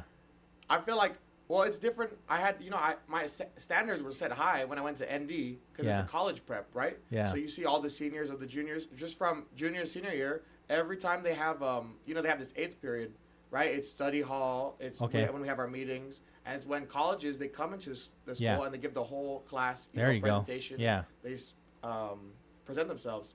At JFK, every Friday, and this is one thing that I was bringing up to my principal, because we were talking about it, I think today, was that every Friday they have all these job fairs. They have the Marines and all these different branches of the Army, all these different jobs, GCC, UOG, the Trade Academy, these nursing, things. Sure. Right, they all come in and they'll be in the courtyard and while they're interacting with the students, right, making themselves known. Right. And now at GW they don't really do that. They don't have too many it's not out there. Sure. Right. It's just you're just there at the school. Friday is just a regular Friday. And I don't know, maybe it's just the beginning of the school year. I've only been at the school for like 3 weeks. But even like at JFK, okay, so you might have 3 weeks. So since the first day of school, then it's only been 3 weeks, right? Yeah, just about. Yeah. And at JFK they advertise all these colleges they're coming and they're giving presentations in the office. And last week I was just talking to some of my basketball teammates, right? And I was like, do they ever do college? Do colleges come here and do they give presentations or they advertise themselves right to the students? They said they don't know. They've never really heard of it. Sure. Sometimes that might also be just they're not aware, right? Yeah, so you got to meet the student halfway. Sometimes, exactly. Yeah, I forget who said this, but sometimes we got to meet them where they are at. Exactly. And so a lot of times the superintendent or UOG or somebody or an employer needs to meet you where you're at and not expect you're going to walk into their door. You know what I'm saying? Yes. Yeah. Yes. Yeah. And so I see what you're talking about for sure, where you're wondering where is everybody. And so I would say anybody that's listening, employers, to reach out to GW and say, hey, if he's wondering where we are, I'm ready to come in. I'm ready to come in and see Genesis and the rest of his peers, because I have something to offer them too, right? I think you're right about that. Like we employers, UOG, GCC, Trades Academy, we can all do even more to just say you don't have to leave. You don't have to leave. There are opportunities for you, but again, your friends don't know that there are opportunities, right? Yeah. Yeah. Talk to me about because you bring up losing our Chamorro language and traditions. And so you mentioned in your op-ed that we lose a part of ourselves. Yes, this one mainly comes from JFK. Okay. Because you can ask anyone at JFK. It's a huge ethnic diversity there, right? Okay. You have so many people. You have Japanese, Korean, Chinese people, Micronesians, Filipinos, especially Filipinos. There's so much diversity there compared to, when I come from ND, when I come from all the other schools where it's just mainly like, Chamorro people or, people that are just from Guam. Okay. You have all these people, they come and they bring their culture, right? And, it was always a joke that I always tell people that, everyone at JFK, they speak a second language. And, when I first got there my sophomore year, I was kind of like, embarrassed a little bit because, I have my Filipino friends. They can all speak Filipino to each other. I have my Chukis friends. They can all speak Chukis to each other. I have my Japanese friends. They can all speak Japanese to each other. But you have all these Chamorro people. We only speak English, right? We only, we want to be, it also comes, from social media and stuff. But we want to be like people, America and the other parts of the world, people we see as cool, right? You don't see anybody, like any cool people being like, oh, Hafa Adai, like, like speaking to us in Chamorro. Right, yeah. So you have all the group of Chamorro people, and I have so many Chamorro friends that are going to the Korean club. They have Filipino club. They have Micronesian club, but there's no Chamorro club. It's just Chamorro class. And this one also came because just last week I gave at GW, right? I gave a tour to a bunch Japanese English school. They came to view GW, and one of the classes that we walked into, they were. That we were supposed to be giving them oh, this is our Chamorro culture and stuff. And I was a little embarrassed when I walked into the class, and what they do is the teacher just read off the board, Hafa Tate Manu, my name is, today's date is, I like to, not even answering it, right? Just reading off the board and the class is just repeating it. And, I felt like, that's nothing. I can go and get a textbook of Italian or Spanish or something. I can read off of it and tell you. Yeah. But there's no meaning to it. There's no pride. Right. Yeah. You're just checking the box. Exactly. You're just being like, we have this. Yeah. But nobody really cares. But there's people. I'm not saying there's no. I have a lot of from Hawaii. There's people that they try. Yeah. But it's just not. It's not the most popular thing, right? Sure. It's just everyone. Nobody really. They care too much. Like me, I'm more than 50% Chamorro, right? I'm part Caucasian and I'm part Filipino. But I think I know more Filipino than I knew Chamorro. Yeah. My ethnicity is majority Chamorro. Right. Would you say that because this is where the Chamorro people have been here 4,000 years ago, that it's important that we hold on to that? Would you say that GDOE or the government needs to prioritize that more? As somebody that wrote an op-ed saying that we're losing a part of ourselves. I wouldn't 100%, put it on the government, put it on GDOE. Okay. I was reading one of the comments on articles. I gotta read the comments. Right? Yeah. It's just fun to read. And there was a guy that was, he was, I don't know, Spanish or something, right? European guy. Okay. Commenting, he was saying that, it starts in the family. And that's super true, coming from me, my parents, they're very, faithful. We're deep in the Catholic Church. And what they say all the time in church is that, it starts in the families. And I feel like, for all our culture, it starts in the family too. You see all these Filipinos, their parents speak Filipino to them. They don't speak English really at home. Right. I have Spanish friends. They only speak Spanish at their house. Right. Right, but in my Chamorro household, we only speak English. No, and so you cannot. I feel like I cannot 100% be like, oh man, GDOE is not. They're messing up. But I feel like it's just a general feeling of the culture.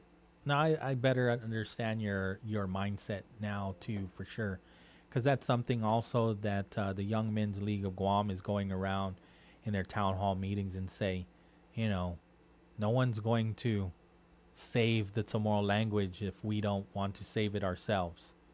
And so it does have to be up to the individual, up to the family members, right, to want to have that at home, right? And so I totally get it. And then the other thing that even got my attention too, right, is you read some of the comments then, right? Yes. And so has that helped you strengthen your perspective, or have you looked at some of what you have wrote and said, you know what, maybe these people have a better point, like the redistricting? No, I like to read it. I like to, both positive and negative. Yeah. Because I come from athlete. Or my dad is, a really good basketball player and stuff, and he's really like instilled that negative. There's no negative, right? There's only things that make you better, right? And I was reading. I loved reading some of the people that are kind of like opposing me. Sure. Because it gives me their perspective, right? Because we can't move forward if we all just agree on the same thing. Because we're like, okay, this is good, so there's no need to change because everything's good, right? And I liked reading, some of the people that they're opposing my opinion, opposing some of the ideas, and it helps me to think more. How can I make this better? How can we get better from this? Like you gotta agitate a cut before you clean it. Right? You gotta put stuff. So we gotta start. That. We gotta start somewhere. Yeah. You bring up one option, and then people they bring their option, and then you bring your option again, and then we just build up from there. I love that reference. Are you gonna be like a doctor? No, you gotta agitate the cut first. Actually, my mom told me I should be a travel agent. A travel agent? Okay, nice. You love to travel? Yeah, I travel a lot. Sweet. You have a cut right now on your fingers. That you said that's from football? Yeah. So what is it like now that you're? How are you juggling your school schedule as a student, scholar, athlete? Honestly, I'd say it's a lot easier. Yeah. Compared to a lot easier and a lot more productive. Because compared to JFK, I end school at 11:30. I go home, take a nap, and then I take a nap all the way till like 5 o'clock. Because that's when I bring my brother right to practice. That's when the JV would start 5 o'clock and they'd end at 7.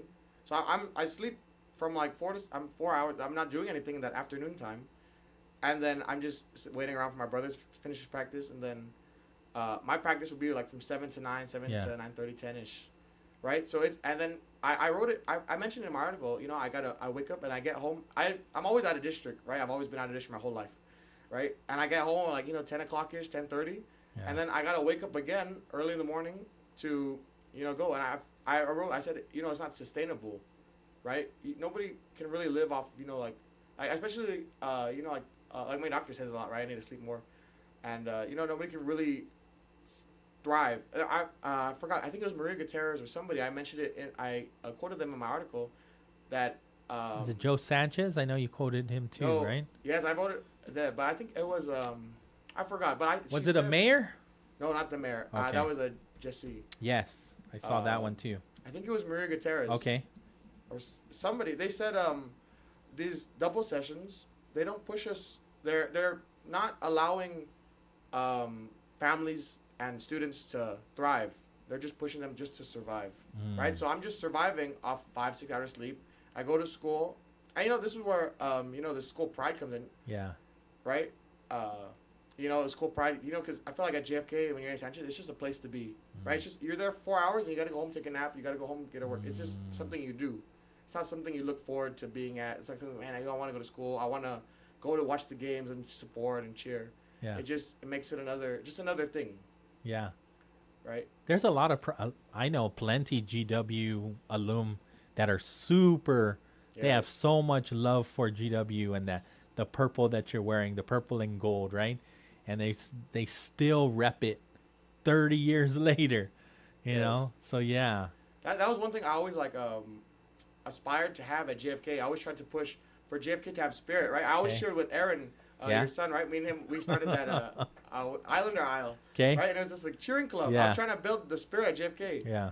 But see, it's kind of lost. Everyone's just to this. So they're just there to go to school, and then they just, it's time to go home. They have other things to do, right? But at GW, everyone's prideful at GW. Everyone has their, you say something about GW, so even while I was at JFK, I'd cheer for JFK, cheer against the other school, play. Because when I go there, they cheer. They're trying to be louder than the other side. When I go to JFK, it's bare minimum. Sometimes they just look at me funny, like, what's this guy doing? Well, hopefully, because I think what you're doing is contagious. I think your personality, and that's something that you've been doing for quite some time, right? You said you were an 8th grade SBA president. Yeah. So you've always been outgoing. Yes. So growing up, I've always been an outgoing kid. Yeah. Yeah. And so that's what leadership qualities are, though, right? Is like when people see what you're doing, they're going to want to aspire to maybe not be exactly like you, but improve their lives, right? And see, well, what is it that that Genesis is doing that is helping him in his life, and maybe I should change some of my attitude, not necessarily their routine, but maybe just change their attitude, and it can go in a positive direction. Have you already decided what you want to do after? I mean, you've got less than a year to decide, right? Well, right now I think I'm just looking like maybe college, go to GC, do my gen ed. Right now, I just started actually this weekend because I've been making videos online, right? Yeah. I'm just kind of like here and there make a video, Guam funny memes or Guam with. There you media. go. Yeah, and so over the weekend I was reaching out to small businesses and different businesses, and I wanted to help them create an online presence and help advertise them online for many of these businesses that are kind of not stuck in the past. Yeah. But they're just not as tech savvy, not as out online advertising, right? They're just, you only know them by name, by one of the businesses I emailed was Pop's Bakery. Okay, we love Pop's Bakery. Everyone knows Pop's Bakery down in Hoggett. Exactly, everyone knows Pop's Bakery, but they don't really have a Instagram. So okay, they've already grown so much by the word. Everyone knows. The cream cheese there. They have the best. They have the best sandwiches. They have the best everything. Right. But it's not online. Nobody Are you helping with them with that? Well, I emailed. They haven't responded. There you go. Oh man. So I think you're on to something, and I hope to see an op-ed from you, in the very near future. I think you got a great head on your shoulder and an amazing support system in your family. And so do you aspire to maybe get into politics too? Yeah, become that's a senator? Always something I've always been interested in. I can see that in you. I love listening to I like listening when the senators speak. I love there's a lot of the senators, the governor, when you listen to them. But it kind of Did you watch Friday? Which was I'm going to send you the link. It's basically their brief extension of remarks. It's after a session. They kind of they reflect back on what happened during session. I'll send you the link. If that's something that if you like listening to politicians speak, I'll send it to you. All right. Yeah. Yeah. But yeah, it's inspiring. It's like, man, these people, the way they talk, the way they, that's one thing, I've kind of built my personality around. Yeah. I take like you were saying, just a little bit. It's like I'd see this person, like, man, that's a good quality of that person. I kind of try to be like that. I try to, just kind of copy and paste to myself and see, it's the little things I do, it changes your perspective on them. Sure. Changes your perspective on the way you think about things, the way they speak, the way they act, the way, just little remarks, their body language. Every little thing, affects the way you think about them. Yeah. I really appreciate that you take constructive criticism, because social media can be a very toxic place, right? And so here you are, a senior in high school, still trying to navigate through life. You put out this op-ed, and I've read some of them. I stopped reading because sometimes I just need my own mental health. And so I was like, I feel like maybe I'm not listening to the tone, right? Because it's hard to read the tone. Yes. But sometimes when I read some of the comments on your op-ed, I'm like, these guys are coming from a hateful place, but maybe they're not. And so asking you don't see it that way. And you take constructive criticism very well. And I appreciate that. And not everybody does. It could have a defeated attitude, like, oh, look at all the hate that I got, now I don't want to write anymore. And I hope that's not the case for you. No, never. Yeah. I think I learned from when my dad texts me. Yeah. My dad, he's not super tech savvy, so he'll just tell me straight up. And a lot of times when he texts me, it sounds angry. But I just know that. And then when I hear him talking in person, he's not, or he call me and tell me, I'm like, okay, he's not mad at me. See. Yeah. Sometimes you have to look at it like that. Like, it's somebody else's perspective. They're not necessarily upset. Yeah. And so, I imagine your parents your whole family's proud of you. Yeah? Yes. Yeah, I was just checking. Genesis, thank you so much. If there's ever another time, if you put out another op-ed, you want to be back on the radio, let me know. I'm glad to have you, especially just tracking your progress and just in life in general, and then when you pick a career, if you want, if you're, I'll send you the link and then you tell me what you think. Who we won't put it on the air, but I am curious who actually, what kind of comments or what a certain senator said, what your thoughts were on it. But yeah, I'll send it because now I'm really curious your thoughts. Yeah? Yes. Okay. Look forward. Is there anything else that you wanted to share? I don't know, you're not a minor, right? You're 18 No, I'm 18 now. yeah. So do you want to put out any are you on Instagram? Are you on X? Do you want people to follow you anywhere? I'm on Instagram. Yeah. Yeah. Do you want to put it out? You don't have to. Sure, yeah. Yeah. Where can people follow you? Well, I have Instagram. 'Kay. That's mainly like what I use. Yeah. Yeah. Just find Genesis Babauta on Instagram. It'll come up somewhere. Yeah. Okay. It's a professional account, so it's like a public account. Oh, nice. Even better. See everything. Okay, so what is it? Yes. It's Genjen Babauta. Gen Babauta? All lowercase. Gen? Gen? GenGenBabauta. There you go. All right. I look forward to seeing what else you put out there and that gets published in one of the daily newspapers. 4:44 in the afternoon. Wave 105. Nene's got the Real Deal Traffic Report coming up right here on the Talk of Guam. Biba Lunis. CBS News Brief. The picket fire is intensifying in Napa County, California.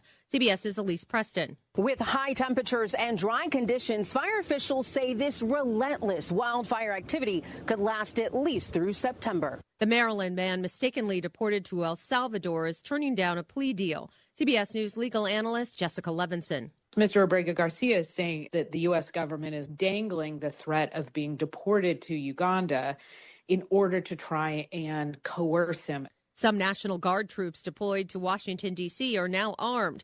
President Trump is also considering doing the same in other U.S. cities, including Baltimore. Maryland Democratic Governor Wes Moore says any deployment is wrong. The members of our National Guard are trained up to be able to address things like emergency situations for traumas and disasters that are happening within individual jurisdictions. That is not this. And this is a direct deflection that the president is authorizing. CBS News Brief, I'm Wendy Gillette.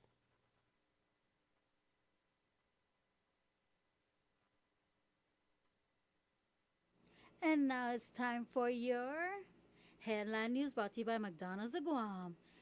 Try their blueberry and cream pie is back. Oh yes, at McDonald's, warm flaky pie crust filled with blueberry and vanilla flavored cream. Available now only at McDonald's. And now here it is, your headline news by my very own Skylar Obispo.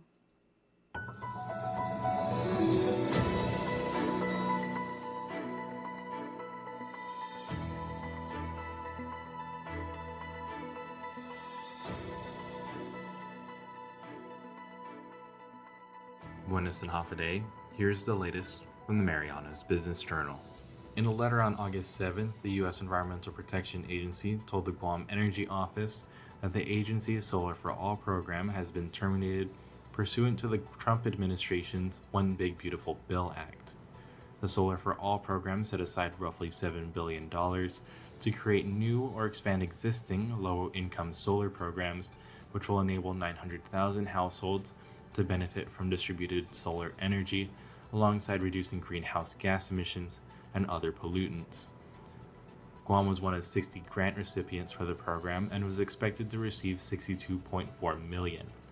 John J. Cruz Jr., the Guam Power Authority's Assistant General Manager of Engineering and Technical Services, brought up the termination letter at a town hall hosted by Guam's congressional delegate, James C. Moylan. Cruz asked if the discussions can be had on reclaiming those funds for Guam. Of the $62.4 million allocated for the program, he said that roughly $43 million was going to be allocated to GPA to install 8 1-megawatt solar voltaic panels on school rooftops. Cruz estimates that would amount to roughly $2 million a year in savings between low-income customers and schools. GPA told the Journal that the utility is drafting letters and presentations for Moylan on the issue. In more news, the Guam Fire Department announced that it will be training starting today at 8 a.m. to 5 p.m. through August 29th along West O'Brien Drive in Hagåtña which will close off both lanes of traffic along the route. GFD said that its training bureau will be conducting fire ground operations between Pacific Indemnity and Cassidy's insurers, and that motorists should expect delays in traffic as training is being performed in that area. The lane closures are necessary, GFD said, in order to provide a safe and controlled environment for scenarios that include fire apparatus operations and emergency response drills. Reporting for the Marianas Business Journal, the Wave 105, and Power 98, I'm Skylar Obispo.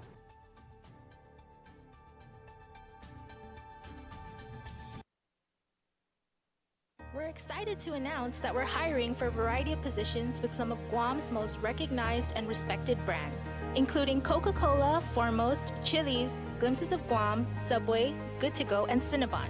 Whether you're just starting out or looking to take the next step in your career, there's something here for everyone. Explore current opportunities and apply today at applynowguam.com.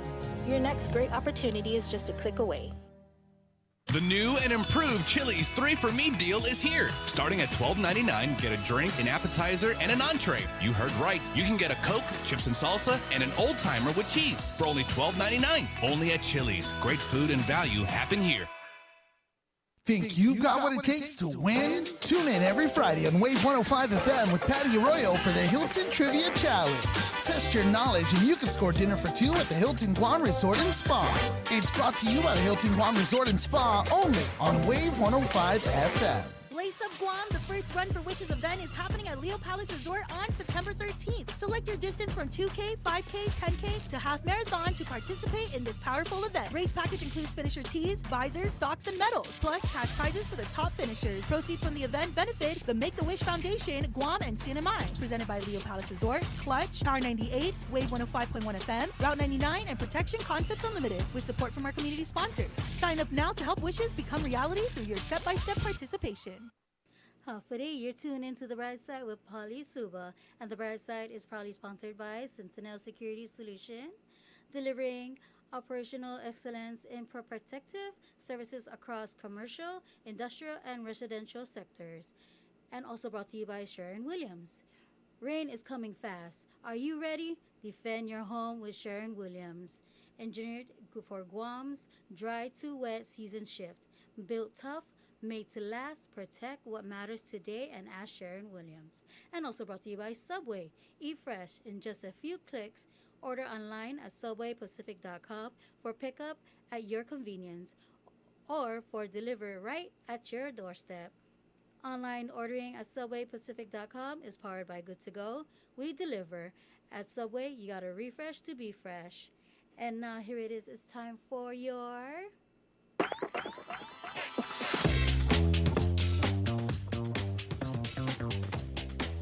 Real Deal Traffic Report, brought to you by Guam Auto Spot. Schedule a test drive today at Guam Auto Spot by calling them at 671-478-AUTO or view our inventories on our website at guamautospot.com. Guam Auto Spot, 671-478-AUTO.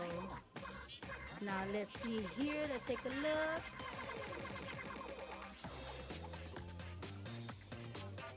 It looks like coming from Barragata area around National Guard going up to Barragata Heights. Traffic is congested there due to one closure lane. And shifting gears, we are looking at Airport Road as well. Going toward JFK, a little bit closure over there, congested there. You're getting there. And that is your Real Deal Traffic Report sponsored by Guam Auto Spot. And now taking a look at traffic advisory. Construction activities will continue along Route 10 between Route 4 intersection to Thai Road. There will be an intermittent lane closure between 9 a.m. to 4 p.m. Monday to Friday and 7 a.m. to 4 p.m. Saturday. Motorists should expect delays and drive with cautions. And that is your Real Deal Traffic Report, brought to you by Guam Auto Spot. The views and opinions expressed in this show are that of the show host, guests, and callers. They do not necessarily reflect the views and opinions of the staff and management of Wave 105 FM, Glimpses Media, or any of our partners. As we strive to provide quality, respectful, and engaging content, we welcome you to participate in the conversation. Thank you for tuning in to Wave 105 FM, the sound of Guam. Enjoy the show.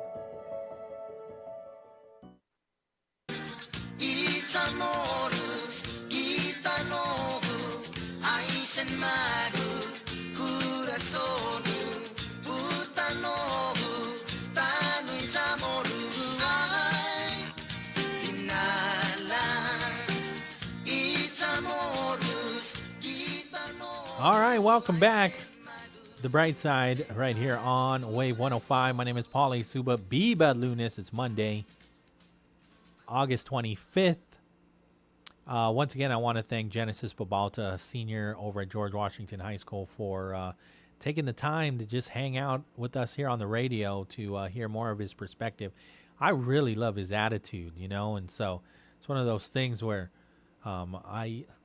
that's the whole reason why I don't post anything on social media, because these haters, they be... I know what you mean, Pauly. I'm like, say it to my face. But he's got a really cool mindset about it, right? It's he takes constructive criticism very well. It's like, you know what? That's their point of view, and I respect it. And it doesn't even... It doesn't bother him at all. And so he said that he would put out more op-eds, right? And so I think it's inspiring, that he is using that platform to share his concerns. And he's even saying it's not necessarily even frustrations, right? It's like, this is his point of view. This is his thought process. And he's writing about it, and for everyone else to listen, but then also to read, but then also he enjoys the comments. He enjoys listening or reading back what people say for or against. So I commend him, that he's also, it's almost like, I read it as like a call to action too of his peers. Like, if there are things that you're not happy with, like, you can share them too. You don't have to be passive. You don't have to just be content. Well, the adults are going to fix it. It's like, you can express your, and even just him here, it's not even frustration. He's just calling it out. It's like, hey, this isn't right. Not having not having the internet that is supposed to be provided to us for us to do our work, and now we're not being productive for the day. What is, we're here to learn. We're here to be productive. And so I would say that if it makes you uncomfortable, if what he had said might have offended you or made you uncomfortable because maybe you are part of the process, or you're supposed to be part of the solution, or you're supposed to be the one that is providing that service and he's calling you out for it, then maybe you should be uncomfortable. And so if it doesn't get fixed, Mr. Genesis is going to let everyone else know that nothing is being done. And sometimes all it takes is an op-ed like that to get people to be like, whoa, it got to the ears of Maria Gutierrez. And so I appreciate him very, very much. I thank him for his perspective. There's something really cool called the Ultimate Mileage Showdown. This is Atkins Kroll. Atkins Kroll Toyota. Go ahead. Sing it all. No, it's fine. Yeah. Sing it. Do you know the song? Never mind. I won't put you on the spot. No, I'm putting this out here because it's called Ultimate Mileage Showdown. And I thought it was really cool. This is a competition amongst AK owners, right? I think it's just for Toyota. Am I wrong? I think this is only for Toyota. So from now until October 31st, Toyota owners are invited to stop by the Accelerate and Flex Zone, show their odometer mileage, and join an interactive leaderboard experience. It's more than just a contest. It's the ultimate mileage showdown. And it's about creating memorable moments, connecting with the community, and bringing the showroom to life in a way that goes beyond traditional automotive retail. And I would say this isn't about you just driving everywhere and, so you can win this competition. To be honest with you, I would say this is like for you to share that you've had a Toyota for 10 years, 15 years, 20 years, and it's still running, right? Because if you got like 200,000 miles, this is for you. This is the competition for you. Because even 100,000 is a big deal, right? 100,000 miles is a big deal. It is. So 150,000. Looks like Are there any Toyotas out there at 200,000? Really? You got? Not Your 4Runner's 200,000? No. Oh. 100. Oh. 1,000. So this is for you then. So step 1, visit the Accelerate and Flex Zone inside the Micronesia Mall. Check out the interactive Toyota space. Snap a photo of your odometer and steering wheel with the Toyota logo. Then share it with the team at the showroom. Every week, drivers with the highest mileage in 3 tiers win exciting prizes, right? So 50 to 70,000 miles is a gift card. 71 to 90 is an AK Toyota merchandise. 91 and up is free gas and an AK Toyota merchandise, right? And then every participant receives Cold Stone Creamery on them. But then step 5 is track your mileage on the leaderboard in the showroom. The driver with the highest mileage at the end of the campaign will win the Premium Toyota Care Package, which is a full vehicle detail service, free gas, exclusive AK swag bundle, and a celebration-style award presentation. So look, Guam drivers are known for their loyalty to Toyota vehicles, with many reaching well over 200,000 miles. And in some cases, more than 300,000? Wow. The Ultimate Mileage Showdown shines a spotlight on these incredible stories of reliability and endurance, making every odometer reading a badge of honor. So like I said, you ain't going to win if you are at 17,000 miles right now. These are for the OGs. This is for those that are, Tacoma territory, right? If you've had your Toyota for 10 years, for 15 years, or maybe you do have it for 5 and you're driving from Jigo to Malesu every day. And so it's up there in the 200,000s. Like, they want to reward you for it. And so I thought, when I saw this, I thought it was pretty cool. And so that's what AK is doing right now at the Micronesia Mall. It started today and it ends on October 31st. 5:01 in the afternoon, we're going to take the break. We are KGUM FM in Dededo, Guam.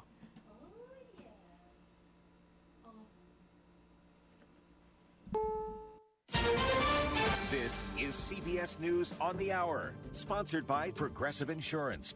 I'm Wendy Gillette. Some National Guard troops deployed to Washington, D.C. are now armed. Some units are carrying handguns and others rifles. This comes as President Trump considers deploying troops to more cities, including Chicago. CBS News correspondent Willie James Inman from the White House. The governor of Illinois, J.B. Pritzker, he says the president is trying to manufacture a crisis. And he adds that Illinois did not ask for federal help. This would be different in what's happening in the District of Columbia, which is not a state, which the president has certain levers of power that he can pull on. There are new evacuation orders in Napa County, California, because of the picket fire, which has spread to about 7,000 acres. Triple-digit temperatures and dry brush are making conditions difficult for crews to contain the flames, which have scorched about 7,000 acres since the wildfire began.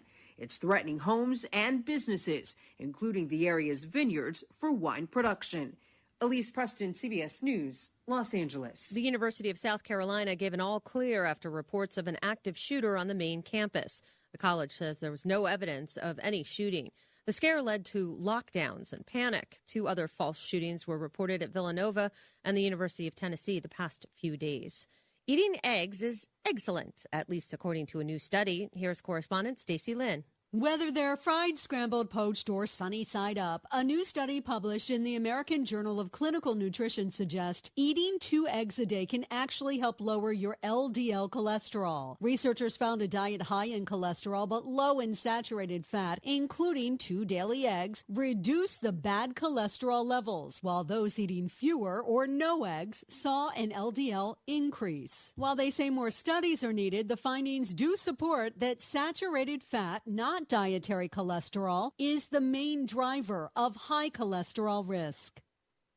The U.S. Open is a lengthy affair this year. It is 15 days instead of the usual 14.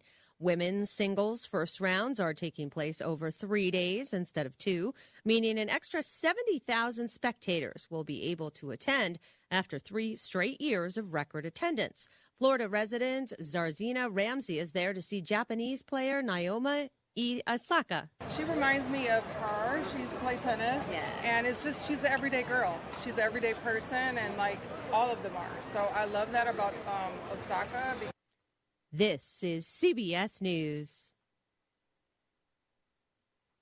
Sponsored by Progressive Insurance. Get renter's insurance to protect the things that make your place a home, including coverage for theft or damage. Visit Progressive.com. Are you 40 years old in great health and want life insurance coverage with no exam and instant coverage options? Big Lou can do that. Are you 50 to 60 with health issues and still want life insurance coverage with no exam needed? Big Lou can do that. Are you on meds for anxiety, sleep apnea, diabetes, or other health glitches and just want the best rate possible without a lot of hassles? Big Lou can do that. To find the most affordable term life coverage options for you, all you need to do is call Big Lou at 800-230-2777. Big Lou does term life insurance better than anyone else on the radio, and he may be able to get you $1 million to $4 million of term life coverage with no exam. For the best term life insurance deals in America, call Big Lou at 800-230-2777. 800-230-2777. Remember, Big Lou is like you. Once a week, he can do that too. Call 800-230-2777 or visit biglou.com. TSA agents are rolling out family airport lanes. TSA agents are receiving specialized training on handling family-specific luggage and items to help parents with young kids speed through the screening process. They'll be learning how to be extra supportive, extra engaging, extra friendly. Editor at Baby Center, Melissa Bykowski. To use these designated family lanes, you have to be traveling with a child under the age of 12. Family lanes are currently at 2 airports, soon expanding to 7 more. Stephen Kaufman, CBS News.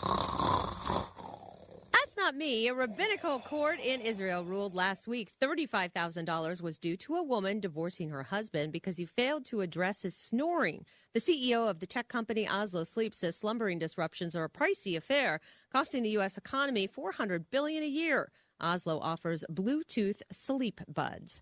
Wendy Gillette, CBS News. Here for the community. Wave 105 FM. The new and improved Chili's 3 for Me deal is here. Starting at $12.99, get a drink, an appetizer, and an entree. You heard right. You can get a Coke, chips and salsa, and an old-timer with cheese for only $12.99. Only at Chili's. Great food and value happen here. Hafa Adai, you are tuned in to Wave 105 on the Brightside with Pauly Suba every weekday from 2 p.m. to 6 p.m. And the Brightside is proudly sponsored by Chili's. Chili's Grill and Bar at Chili's, more life, great food, and memories happen here. Also sponsored by Code School of Guam. Learn, code, and lead the island's first coding bootcamp. Your future in tech begins with us at Code School of Guam. And also proudly sponsored by GTA. We start with you. Micropack, open at our Tumuning and Mall location. Make sure to follow our Instagram at Micropack671 and Micropack Inc.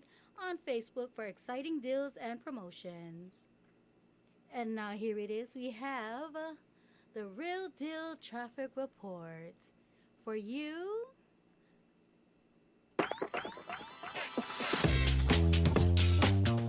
Your Real Deal Traffic Report is proudly sponsored by Guam Auto Spot. Schedule a test drive today at Guam Auto Spot by giving them a call at 671-478-AUTO or view our inventory on our website at guamautospot.com. Guam Auto Spot, 671-478-AUTO. And now taking a look here, coming from Tamuning, from where McDonough area is at, going all the way out to JFK. It is traffic flow there is heavy congested. And then shifting gears to Barragata as well, from Happy Mart going all the way up to Barragata Heights is congested as well there due to one lane closure. And that is your Real Deal Traffic Report from Guam Auto Spot. And for the traffic advisory, constructive activities will continue along Route 10 between the Route 4 intersection to Thai Road. There will be an intermittent lane closure between 9 a.m. to 4 p.m. and Monday to Fridays, and 7 a.m. to 4 p.m. Saturdays. Motorists should expect delays and drive with cautions. And that is your Real Deal Traffic Report brought to you by Guam Auto Spot. The views and opinions expressed in this show are that of the show hosts, guests, and callers. They do not necessarily reflect the views and opinions of the staff and management of Wave 105 FM, Glimpses Media, or any of our partners. As we strive to provide quality, respectful, and engaging content, we welcome you to participate in the conversation. Thank you for tuning in to Wave 105 FM, the sound of Guam. Enjoy the show.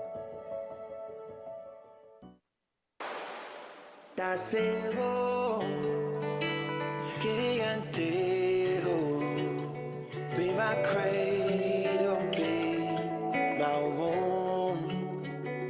Nascego, my mesnapo, be the stillness of the moon. Welcome back to Brightside here on Wave 105, 510 in the afternoon.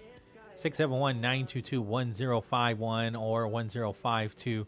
If you still have a laptop open, you can tune in to us, thewave105.com, as well as our YouTube channel, Wave 105.1 FM Guam, 510 in the afternoon.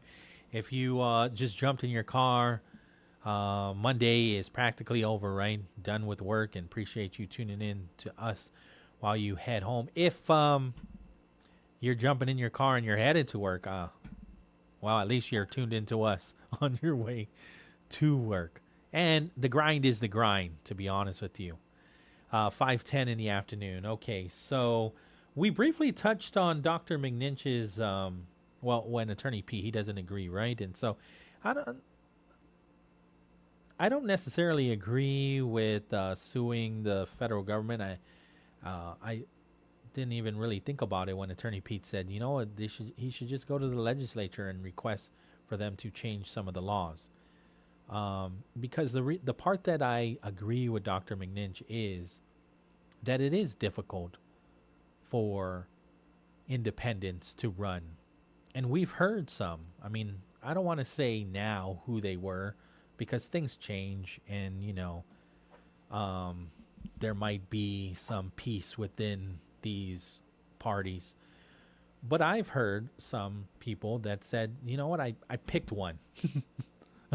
I'm not necessarily a Republican.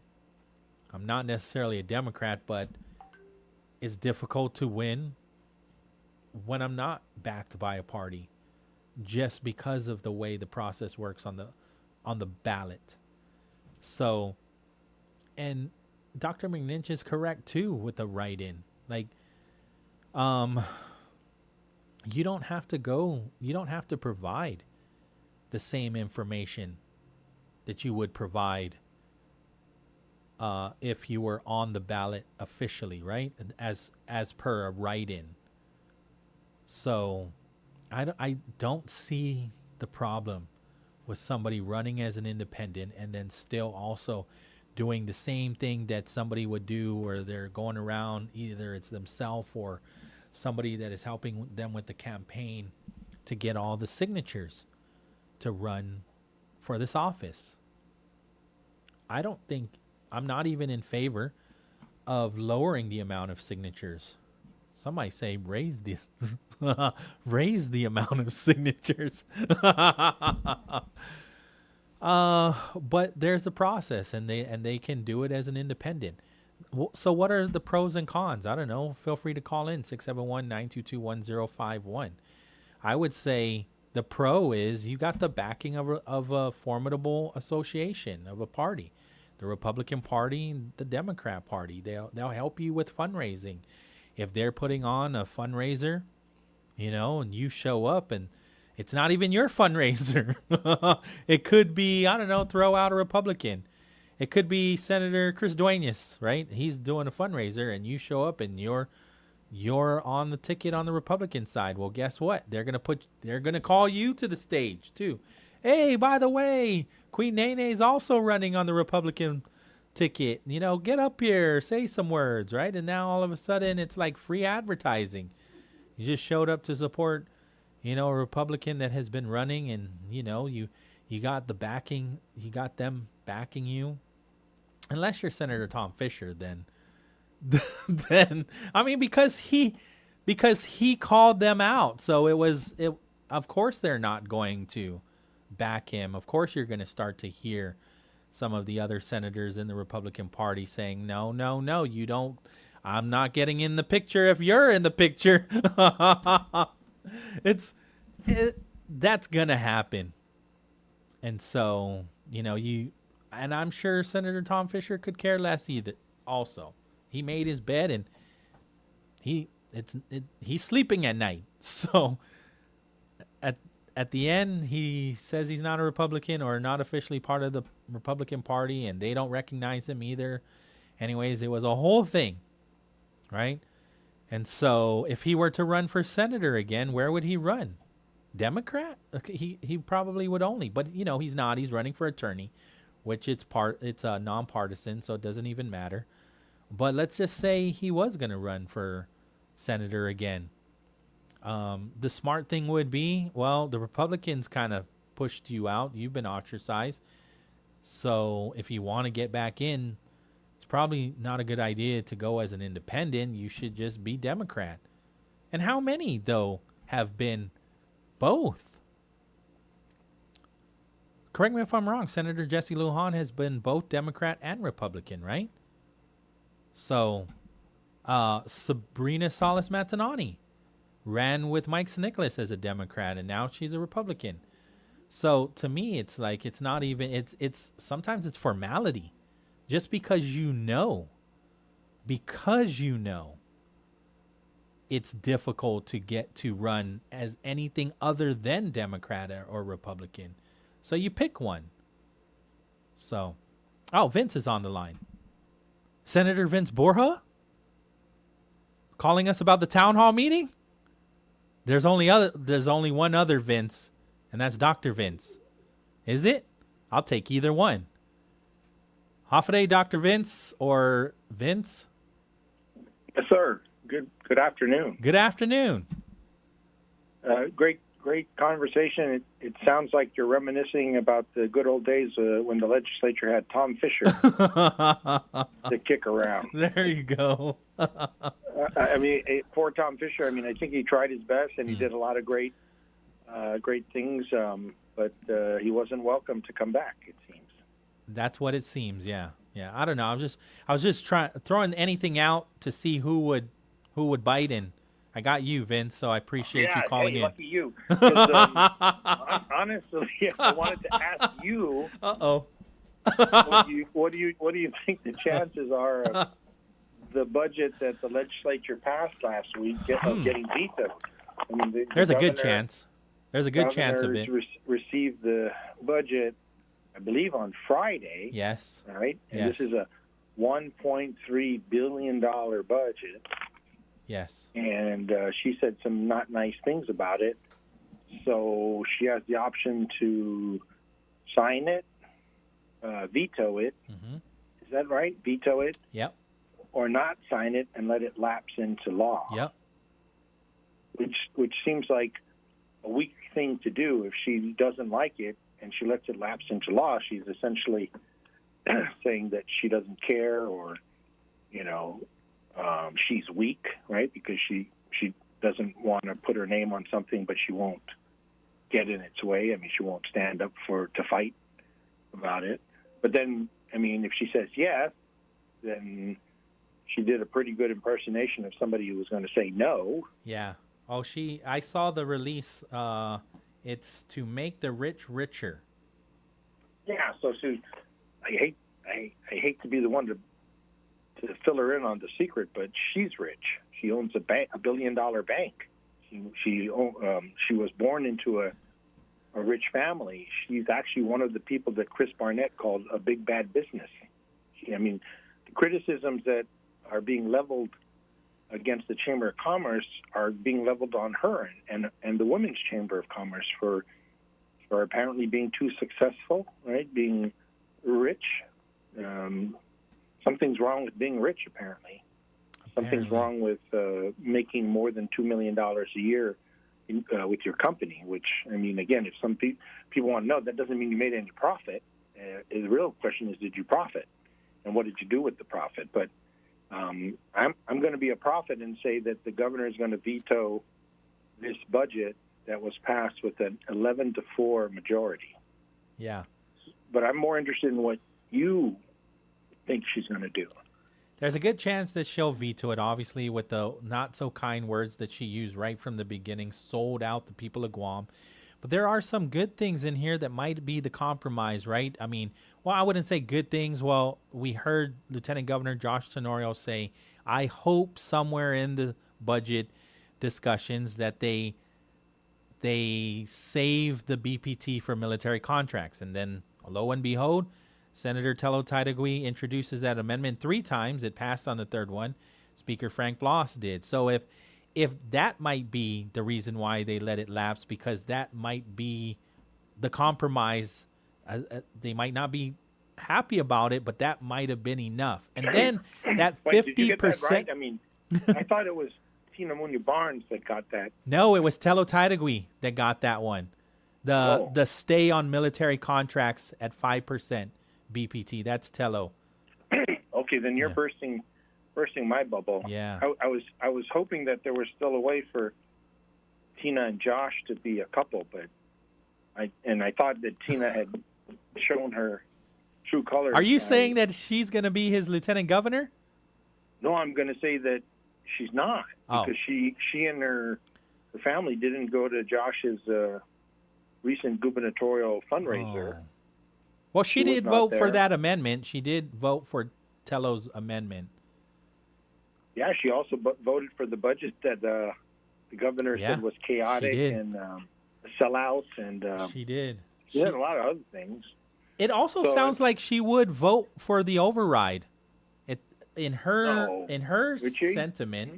yeah. I mean, I think I even have her statement when she spoke at the end. She said she would make the easy choice. She wouldn't lie about something like that, and she's a good politician, so she would be careful about what she was trying to say. Because she did say to the Democratic Party, and I think to the people of Guam, is that she expects to be the lieutenant governor of Guam. Really? When is she? So that's news to me. You know more than me. I did not hear that. No. This is not news to you. She said this at the very beginning of this whole cycle, I believe back in April, that she was essentially staking the claim that she was going to be the lieutenant governor of Guam for the Democratic Party. And, this was not a secret or something saying hush, hush. Because basically she's saying, if you want my 33% voting block of the Democratic Party, right, because the Munya clan, very, very well organized, very powerful, and very far-reaching, plus very rich, with Autospot, then Tina, is formidable. But she at least said, I don't need to be the governor. I want to be the lieutenant governor. I need to make sure I'm on your team. Otherwise, clearly, I'm not going to waste my time supporting you, because I want to be the lieutenant governor. You didn't hear that? No, I didn't. News to you? News all right, maybe what's his name? Tom Fisher can fill you in. Okay. But somebody who didn't get that memo either, or if he heard it, and the thing is he heard it, is Speaker Joseph August. Apparently it doesn't matter because he's running with Dwayne St. Nicholas. So he might have heard What do it, you but think- it doesn't well, bother him. Maybe you said it already, but what do you think their chances are? I mean, I'm glad that there are options for the people to decide. Okay, Pauly, that's not the question. What do you think their chances are, and are you voting for them? I'm not going to say who I'm voting for. I don't even come tell on, my man. mom who But I'm okay. voting for. Okay, I'll tell you who I'm voting for, but then when I get there, I'll just change my mind. Well, and that's your prerogative, but Yeah. But the point is, Joe St. Augustine and Santa Claus, they draw from essentially the same, Oh, voting so block, now don't we're you think? I mean, talking strategy. Okay, I'm now on the same wavelength. Okay, so we're now. So you wanna have this conversation I about want to like win. I want yes. whoever I vote for to win. I don't want to waste my vote on somebody that's not going to So, win. I mean, I like okay. all of these people. They're wonderful people. But You're who's right going- about that. who's Joe gonna St. win? Augustine and Dwayne St. Nicholas are garnering the same amount of people. So I don't know if Because you're going to they're get getting all the new. nice people votes. So people that are genuinely good folks. But let's just be very, very clear, right? It is unlikely that either one of them are going to be able to raise the same amount of as money or votes as Tina Munoz Barnes if she gets the entire Munoz clan to vote in one direction, which she probably will. Well, until Josh Tenorio even announces that it's Tina Rose Munoz Barnes, I don't know. He hasn't. No, that's kind of the point of this conversation because there's a rumor that he's going to announce who his running mate is When? on Labor Day, This Sunday. next Sunday.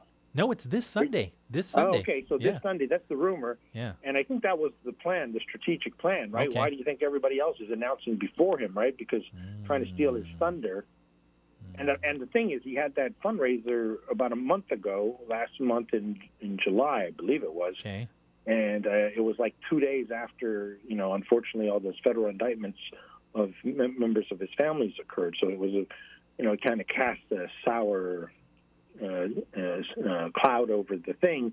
And I guess a couple of people showed up, but it was definitely not a success because there were no pictures afterwards because who wants to take pictures of an empty room?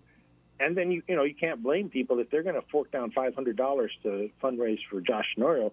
They probably are thinking he's going to win. And, okay, here's the other question. If you're not going to tell me who you're going to vote for, are you going to vote for Josh Tenorio? He's an option. And do you think he's going to win?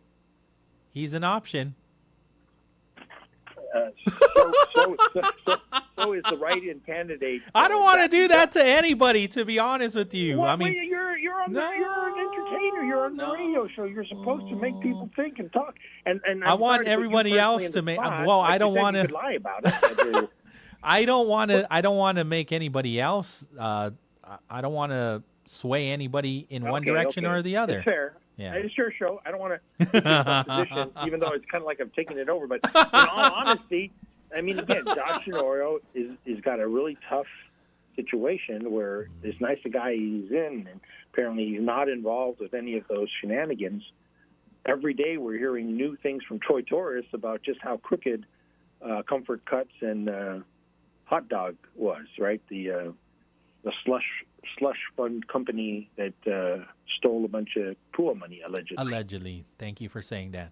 You're welcome. But the point is that Josh is, all around him are big problems. And again, I'm trying to get your. Well, your I feel take you. This on is what something. this is. So, again, I think we've had this conversation before with other people too. What he's saying is he had no knowledge of any of that. I believe that can be true. But other people will still say, well, then that's worse if you didn't know. And so they might also say that whether you knew or not, some will say, well, it's worse that you didn't know, and now I don't even want to vote for you. And that's fair too. Yeah, again, none of this is, we wish this on nobody, and it's sad day no matter what. But in terms of trying to run a gubernatorial campaign, and right now this is fundraising time, right? And it's also, I guess, you're trying to get coalitions together, voting blocks together. You're trying to figure out who's going to be on your team because everybody's signing up Eddie Bazacalvo to be their fundraiser, to be their treasurer. I mean, there's a reason for all that, right? I mean, people are trying to get their backers together. So who's Josh's backer? Because here's the other bombshell that I was hoping you would confirm or deny. Lou Leon Guerrero hasn't been really very enthusiastic about Josh Tenorio lately. In fact, she's been saying more nice things about Tony Ada. And it looks pretty obvious if Lou Leon Guerrero is calling this budget a bad one, chaotic and whatever, and Josh Tenorio is the only one who's happy that they got a 5% tax on military people because Lou didn't say nothing about that, then it sounds like Josh and Lou are not in the same page regarding this budget, this $1.3 billion sellout budget that Lou was so pissed off about. And so it sounds like Josh is not Lou's candidate. Wow, you've really analyzed all of this. No. This is what people have been talking about over the weekend. If you were at MESPA this past weekend, you would have heard it too. Where were you? I was. Or at King's. If you were at any gathering of people who still read the newspaper, right? The one newspaper we have, or the one online. Folks are talking about this. I didn't make this stuff up. I'm not that smart. The fact that Josh Tenorio's name is on this letter, though, so there's that. What the letter supporting that says, this budget? No, that says so. Both of their names, Lourdes Leon Guerrero, Joshua Tenorio. This morning, the Republican-led legislature sold out the people of Guam. So they're both on it. That's exactly right. Yeah. They're both attacking this budget, which Joseph Augustin, one candidate for governor, and Tina Munoz Barnes, the lieutenant governor candidate for ADLU, they both put this into the category of veto-proof. Yeah, and so, again, when I look back at what she said that she would make the easy decision to not let the government, what does she say? Voting to prevent a government shutdown, if it comes to that, will be one of those rare, easy decisions I'll have to make. That's Tina Rose Munoz Barnes. So she has no problem with overriding any veto. Yeah. So Tina definitely stepping up and flexing the considerable amount of political muscle that she has, because she definitely has a loyal family that knows how to basically run a political machine, right? She's very, very good politician with strong political ties, and then you add to it a very successful big bad family business called Autospot. I mean, you got money and political machine. Pretty powerful. Hard to ignore her demand to be the next lieutenant governor of Guam. But Joe San Augustin did ignore her demand and chose instead another big bad businessman, Dwayne San Nicolas. Well, it also might be maybe Joe San Augustine did approach Tina Munoz Barnes. Maybe she said no. Well, that's curious because no one else has asked her. The prom is almost here. She has her address, and apparently doesn't have a date. Well, maybe it will be announced on Sunday. That's the thing. Now we all have to go on Sunday. Yeah, it's like everybody just needs to be hanging out where Tina is or where Josh is and see. This is going to be like that. I guess the Cinderella thing, where the glass slipper. Right. It's going to toll midnight, and we're going to wonder where the shoe is. But where's the shoe going to fall? There are others too, right? We don't know who Speaker Frank Bloss is going to. Maybe you know. I'll ask you. Who is Speaker Frank Bloss courting? Because I don't know. No, I don't know, and I really think that's an important consideration. So I mean, I don't know. I honestly don't know. But what I do know is that he really has a tough job, because he's been trying to keep everybody together and You saw the thing with Therese Terlahi. I thought he handled that brilliantly. I mean, it was a very tense moment. Mm-hmm. I mean, are you going to assault? Because if they had laid hands on Therese Terlahi to remove her from the legislature last week, remember what I saw happened? it. The sergeant at arms was called to. I don't know if they actually told him to remove her. For that amendment, just for the talks on that specific amendment, Senator Chris Duenas clarified that he would have allowed her to come back in once they had finished discussion on that amendment, not for the entire evening or not for the entire day. That doesn't matter. I mean, you're right. It doesn't matter. You're right. It's not. If they had physically removed a senator from the legislative hall, it would have raised the stakes to a much higher level because it would have been assault. Well, he was the presiding officer, and in the law, it doesn't have to be the speaker. The presiding officer at the time was Chris Duenas. Right, and I think instead of creating another issue, right, which has nothing to do with helping the people of Guam, right, rather than escalate this to another divisive thing. Again, to criticize what Governor Liu's doing.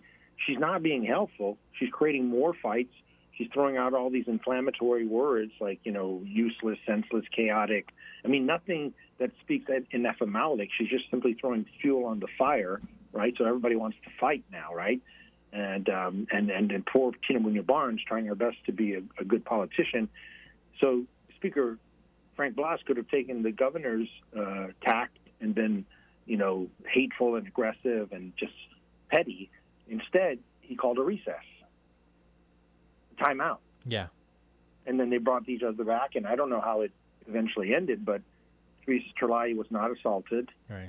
They continued on with business, and they eventually were able to vote. Now, Therese Terlahi didn't vote for the budget. She didn't. But, she also couldn't claim that she was assaulted on the floor and prevented from doing the people's business. But, she still was offended by the fact that they would even tell her to be quiet. She was trying to get her point across, and I don't know the specifics, but that was a important show of a different kind of leadership, where instead of escalating the violence, instead of perpetuating the division, right? I mean, Governor Liu has for nearly 8 years been trying to shove a new Guam Memorial Hospital down everybody's throat with her own heavy-handed, very militaristic and dictatorial way. It doesn't work. People dig in. They start calling their friends like Doug Moylan to come and fight for them. It just escalates the problem, and we get nowhere. I mean, we are now 4 months from when Governor Liu is supposed to spend all that $100 million to fix the Guam Memorial Hospital, the $100 million that could have gone to preventing fires at GMH, fix the electrical panel, pay the vendors, pay the power bill. Governor of Guam has demonstrated complete I don't even know what the word is anymore, but for her to let the pediatric ward burst into flames, for her to let people jump to their death from the third floor of the hospital, or to die in the parking lot falling out of a wheelchair, and have the rain continuously pour through the holes in the wall, and say that that's not her problem. Her solution is to build a new hospital. Governor, it's over. That doesn't work anymore. I mean, people are tired of it. They've seen your failure. They've seen your bullying ways. So Frank Blas Jr., as Speaker, showed a much kinder, gentler way, and he called her timeout. And Therese Terlahi had a chance to calm down, and the budget was passed with now an 11-4 veto-proof supermajority. Mm-hmm. But Joseph Augustin probably is getting, lectured to by Adeluc right now that he should, vote the other way. Or maybe Tina is being given some sort of sweet deal, because they need 10. 10. They need 10 to override the governor's veto. veto. So if Joseph Augustin and Tina Munoz Barnes swing the other way, or even, I guess, Tello, right? Because Tello also voted for the budget. She did, yes.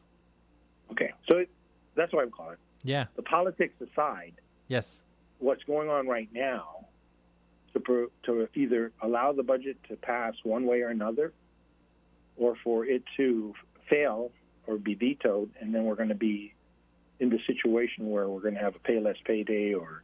Well, here's no one budget. thing, too. The legislature just moved session, so maybe they are preparing to go back to override the governor's veto. I just saw Don't they you think I know delayed. that? Oh, see? Don't you see? So there is a session about to be called, Yes. right? That was supposed to be a secret. So we'll get that. Well, I just saw that they've delayed the general session for September. They pushed it back. So why are they pushing it back? Maybe they're preparing for either emergency session for Yes. GMH. You see, you already know the answer. You've just been sworn to secrecy, but you have flipped because it's 5:38 in the afternoon, and you weren't going to end this show without telling people that you already knew. No, I'm just assuming. I Okay, honestly so did since not know. We're assuming we can.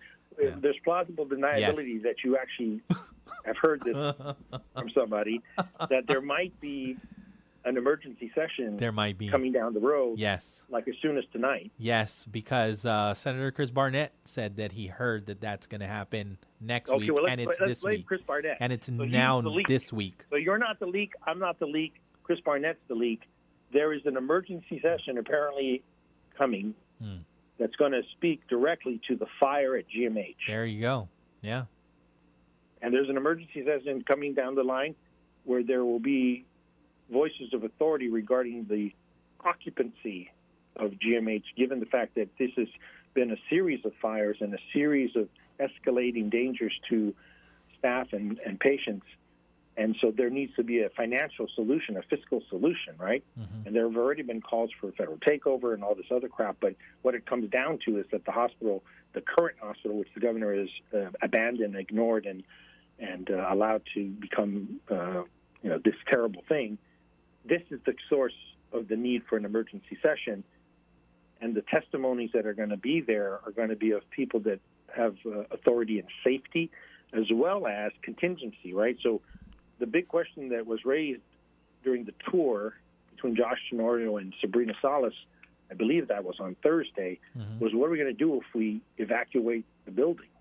What are you going to do? Because theoretically, they needed to evacuate everybody out of there because there is no guarantee today that there won't be another power fluctuation that results in flames on the second floor or the first floor. They didn't fix the original problem, which is apparently a dangerous electrical panel. Right. And so they were just moved from one space to another. Or yeah. This is you're shuffling chairs on the Titanic is what they call it. So this emergency session apparently is going to call people in that are going to speak to what Homeland Security, Mr. Estevez and Esther, what's her face? Agagi. That they're supposed to have a contingency plan in case GMH as a building fails and has to be evacuated. It could be a fire. It could be an explosion because of all those oxygen lines igniting. Right. It could have been a tsunami. So what do you do when that building, which the governor said is already dilapidated, dangerous, and hopeless, where are you going to move those almost 300 people and their staff, the 1,500 staff that park there every day? Where are you going to move them? I don't know. I mean, can they use GRMC and give them the funding? No. The answer is absolutely not. The GRMC is bursting at the seams. So anybody in their right mind wouldn't be at GMH right now. They should be at GRMC. GMH is on fire. No one is at GMH because they like the food. No one is at GMH because they think it smells good. They're at GMH because they couldn't get into GRMC. So right now, as we speak, there's been a leak that there will be a legislative session to speak to all these issues. So stay tuned. Thank you for calling. Have a nice day. Okay. Adios. 5:42 in the afternoon. I thank him for calling in. I really do. I really appreciate it. We'll take the break, our last break, right? Queen Nene is going to take care of the Real Deal Traffic Report here on Wave 105. CBS News Brief. President Trump is adding Baltimore to the list of U.S. cities he may send in National Guard troops. Maryland Democratic Governor Wes Moore gave a laundry list of reasons why he's against any deployment. As someone who actually deployed overseas and served my country in combat, to ask these men and women to do a job that they're not trained for is just deeply disrespectful. High temperatures are not helping in Napa County, California, where a wildfire is growing. CBS News meteorologist Andrew Kozak. We've been watching the picket fire. This is, of course, in Napa County. We've been talking about 7,000 acres burning and counting, likely to still be an issue with dry conditions through the beginning of the upcoming week. The U.S. Open in New York is a day longer this year. Karen O'Dowd is from New Hampshire. I think it's really well organized, and I'm pleased with how easy it is to get to the different matches, and it's been fun to watch the practice matches as well. CBS News Brief, I'm Wendy Gillette. Pat's Tinting and Detailing offers premier services from complete interior cleaning and VIP detailing. And to keep you cool, Pat's also offers factory, ceramic, blacked out, and base-approved auto tinting. For more information, call 647-SLAM. Get ready to fuel up and save for your next adventure. For a limited time, Bank of Guam customers can enjoy 5% off fuel when you use your Bank of Guam Visa debit card at Shell stations on Guam and the CNMI, keeping your engine running and your wallet happy this summer. No codes, no coupons, just use your Bank of Guam Visa debit card and save 5% today. Don't wait. The offer ends October 15, 2025. Visit bankofguam.com for promotion details. Bank of Guam, the people's bank. Member FDIC. At Way 105 FM, we're more than just a station. We're your platform, your voice, your conversation. We're talking about what matters most to you today and in our future. And we want you to be part of it. Got something to say? We're listening. Different opinions? Bring them on. Let's talk, let's debate, let's connect, because every voice counts. Call or WhatsApp us at 671-922-1051. And if that line's busy, hit us up at 922-1052. This is Talk Radio for everyone. This is Way 105 FM, the Talk of Guam. Lace Up Guam, the first Run for Wishes event is happening at Leo Palace Resort on September 13th. Select your distance from 2K, 5K, 10K to half marathon to participate in this powerful event. Race package includes finisher tees, visors, socks, and medals, plus cash prizes for the top finishers. Proceeds from the event benefit the Make-A-Wish Foundation, Guam, and CNMI. Presented by Leo Palace Resort, Clutch, Power 98, Wave 105.1 FM, Route 99, and Protection Concepts Unlimited, with support from our community sponsors. Sign up now to help wishes become reality through your step-by-step participation. For today, you're tuned into the Brightside with Pauly Suba, and proudly sponsored by Centel Security Solution, Guam's premier provider of professional security services, as well as proudly sponsored by Sherwin-Williams. The wet season is on the way, and your roof needs to be ready. Don't wait for the blazing sun or the pounding rain. Get ahead with weather-ready coating. Be smart, be prepared, and ask Sherwin-Williams. And also proudly sponsored by Subway. Eat fresh. In just a few clicks, order online at subwaypacific.com for pickup at your convenience or for delivery right at your doorstep. Online ordering at subwaypacific.com is powered by Good to Go. We deliver. At Subway, you gotta refresh to be fresh. And now it's time for your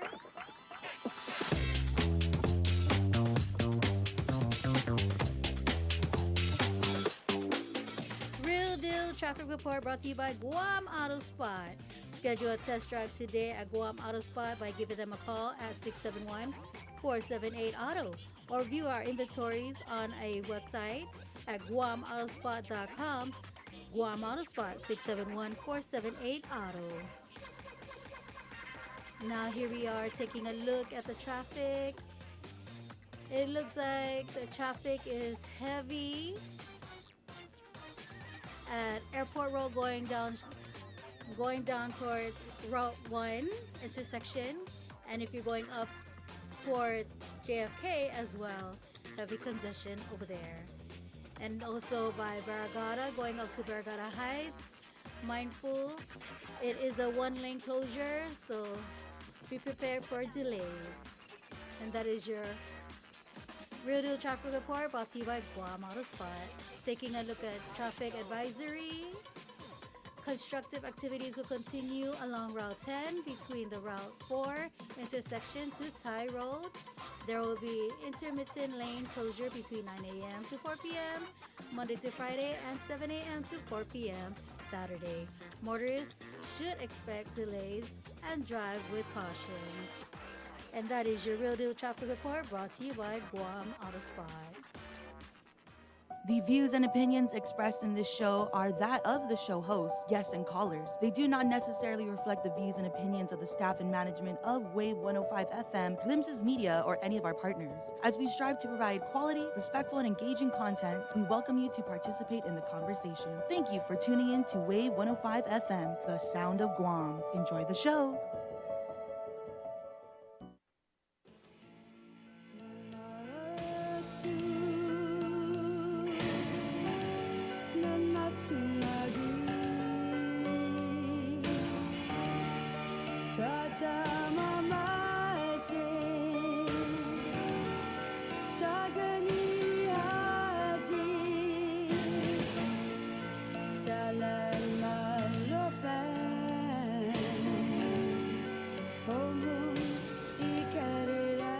All right, welcome back to Brightside here on Wave 105, 5:48 in the afternoon. Got about 12 minutes to go, 671-922-1051 or 1052. If there's anybody else that has any information that they want to share that may or may not have been leaked, feel free, 671-922-1051 or 1052. So there is some shuffling going around. I'm like watching in real time number of senators responding to Speaker Frank Blas Jr. rescheduling their September session, which was at one point was rescheduled from September 15th to the 26th. To the 22nd. And would go from the 22nd to the 26th. So if it's just like what we've seen from this session, putting in all of or debating a number of bills, over 30 of them, and debating them within 3 to 4 days. And so going from morning, breaking for lunch, coming back, breaking for dinner, coming back, and going all the way until about 10 p.m. Right, and that looks like that's how it's going to go in September. But so they shuffled, they moved the date from September 15 to September 22, and then another release came out around 5:15 that nope, that's not going to work either. So they moved from September 22 to September 29, and they'll go all the way to October 3rd. So originally, the next time they would go into session was September 15. Then these notices were coming out saying we're moving it to September 22. And then at 5:15, another notice that we're moving it to September 29, and it's going into October.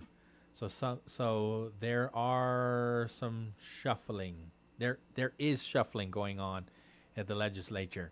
And make room for what? And so Senator Chris Barnett did say last week when he was giving his brief extension of remarks that he said, I'm hearing that we're going to be right back here next week, which is this week, emergency session to address GMH. And then also, could it also mean that they're also shuffling because they know they need to go back into session to vote to override a veto? I mean, these are just things that I did not know. Apparently, Dr. Vince knew, and he is confirming at least the emergency session that that's what we're going to be seeing for GMH, and gave more details on that, right? And so, I was just waiting for that shoe to drop too. Because when I highlighted that part of Senator Chris Barnett saying that I'm hearing that we're going to be in emergency session next week. And so I highlighted that, waiting. Are we going to see that Sunday? Didn't see anything. Are we going to see that today? And then so I'll be honest, when I saw some of these releases coming from Speaker's office at 4 in the afternoon, I thought that was it. That was the announcement, but it was to reschedule session. And there hasn't been anything saying yet why they're rescheduling session just yet. And so that shoe can drop later tonight, like Vince Akimoto had said. 5:53. There's really nothing again, like I said. Oh, there's a robbery investigation from Guam Police Department that came in from while we were on break. So GPD looking for a suspect in a robbery that took place at the Winning Star Game Room in Compadres Mall today, August 25th. At 7:13 in the morning, units from the Dededo Precinct Command were called to the Winning Star Game Room at the Compadres Mall. The reporting person stated that a person in a hooded jacket came into the establishment with a machete. The suspect demanded money and walked out with an estimated $13,000 to $14,000 from the register and safe. The suspect also took the VCR recorder with the internal security camera footage. The suspect walked out of the game room and left the scene by the time units arrived. Surveillance camera footage from surrounding areas showed that the suspect, possibly a female, was dressed in gray jogging pants with white stripes and a jacket with a hood cinched up around the face. Anyone with information is requested to contact GPD at 671-475-8615. 475-8615. You can also leave an anonymous tip in the Guam Crime Stoppers website at guam.crimestoppersweb.com. You do not have to leave your name. Once again, that number, 475-8615 or 8616 or 8617. There's one more, and I think we shared it earlier, but I wanted to make, now that we're closer to it. If you're planning on going to the town hall on education and back to school, it's today at 6 p.m. at the GDOE conference room. So in Tizen, the central office. That's happening in 5 minutes. And the topics will include early year updates and campus readiness, maintenance, repairs and refurbishments, rebuilding progress at Simon Sanchez High School, school-specific needs, including FBLG Middle School, public health compliance for all campuses, and procurement and supply challenges at GDOE. Your voice matters. And so this is from the Senator Vince Borja's office. Whether you've seen great improvements or ongoing challenges, your input will help shape action this school year. Let's work together to make this school year safe, successful, and student-focused.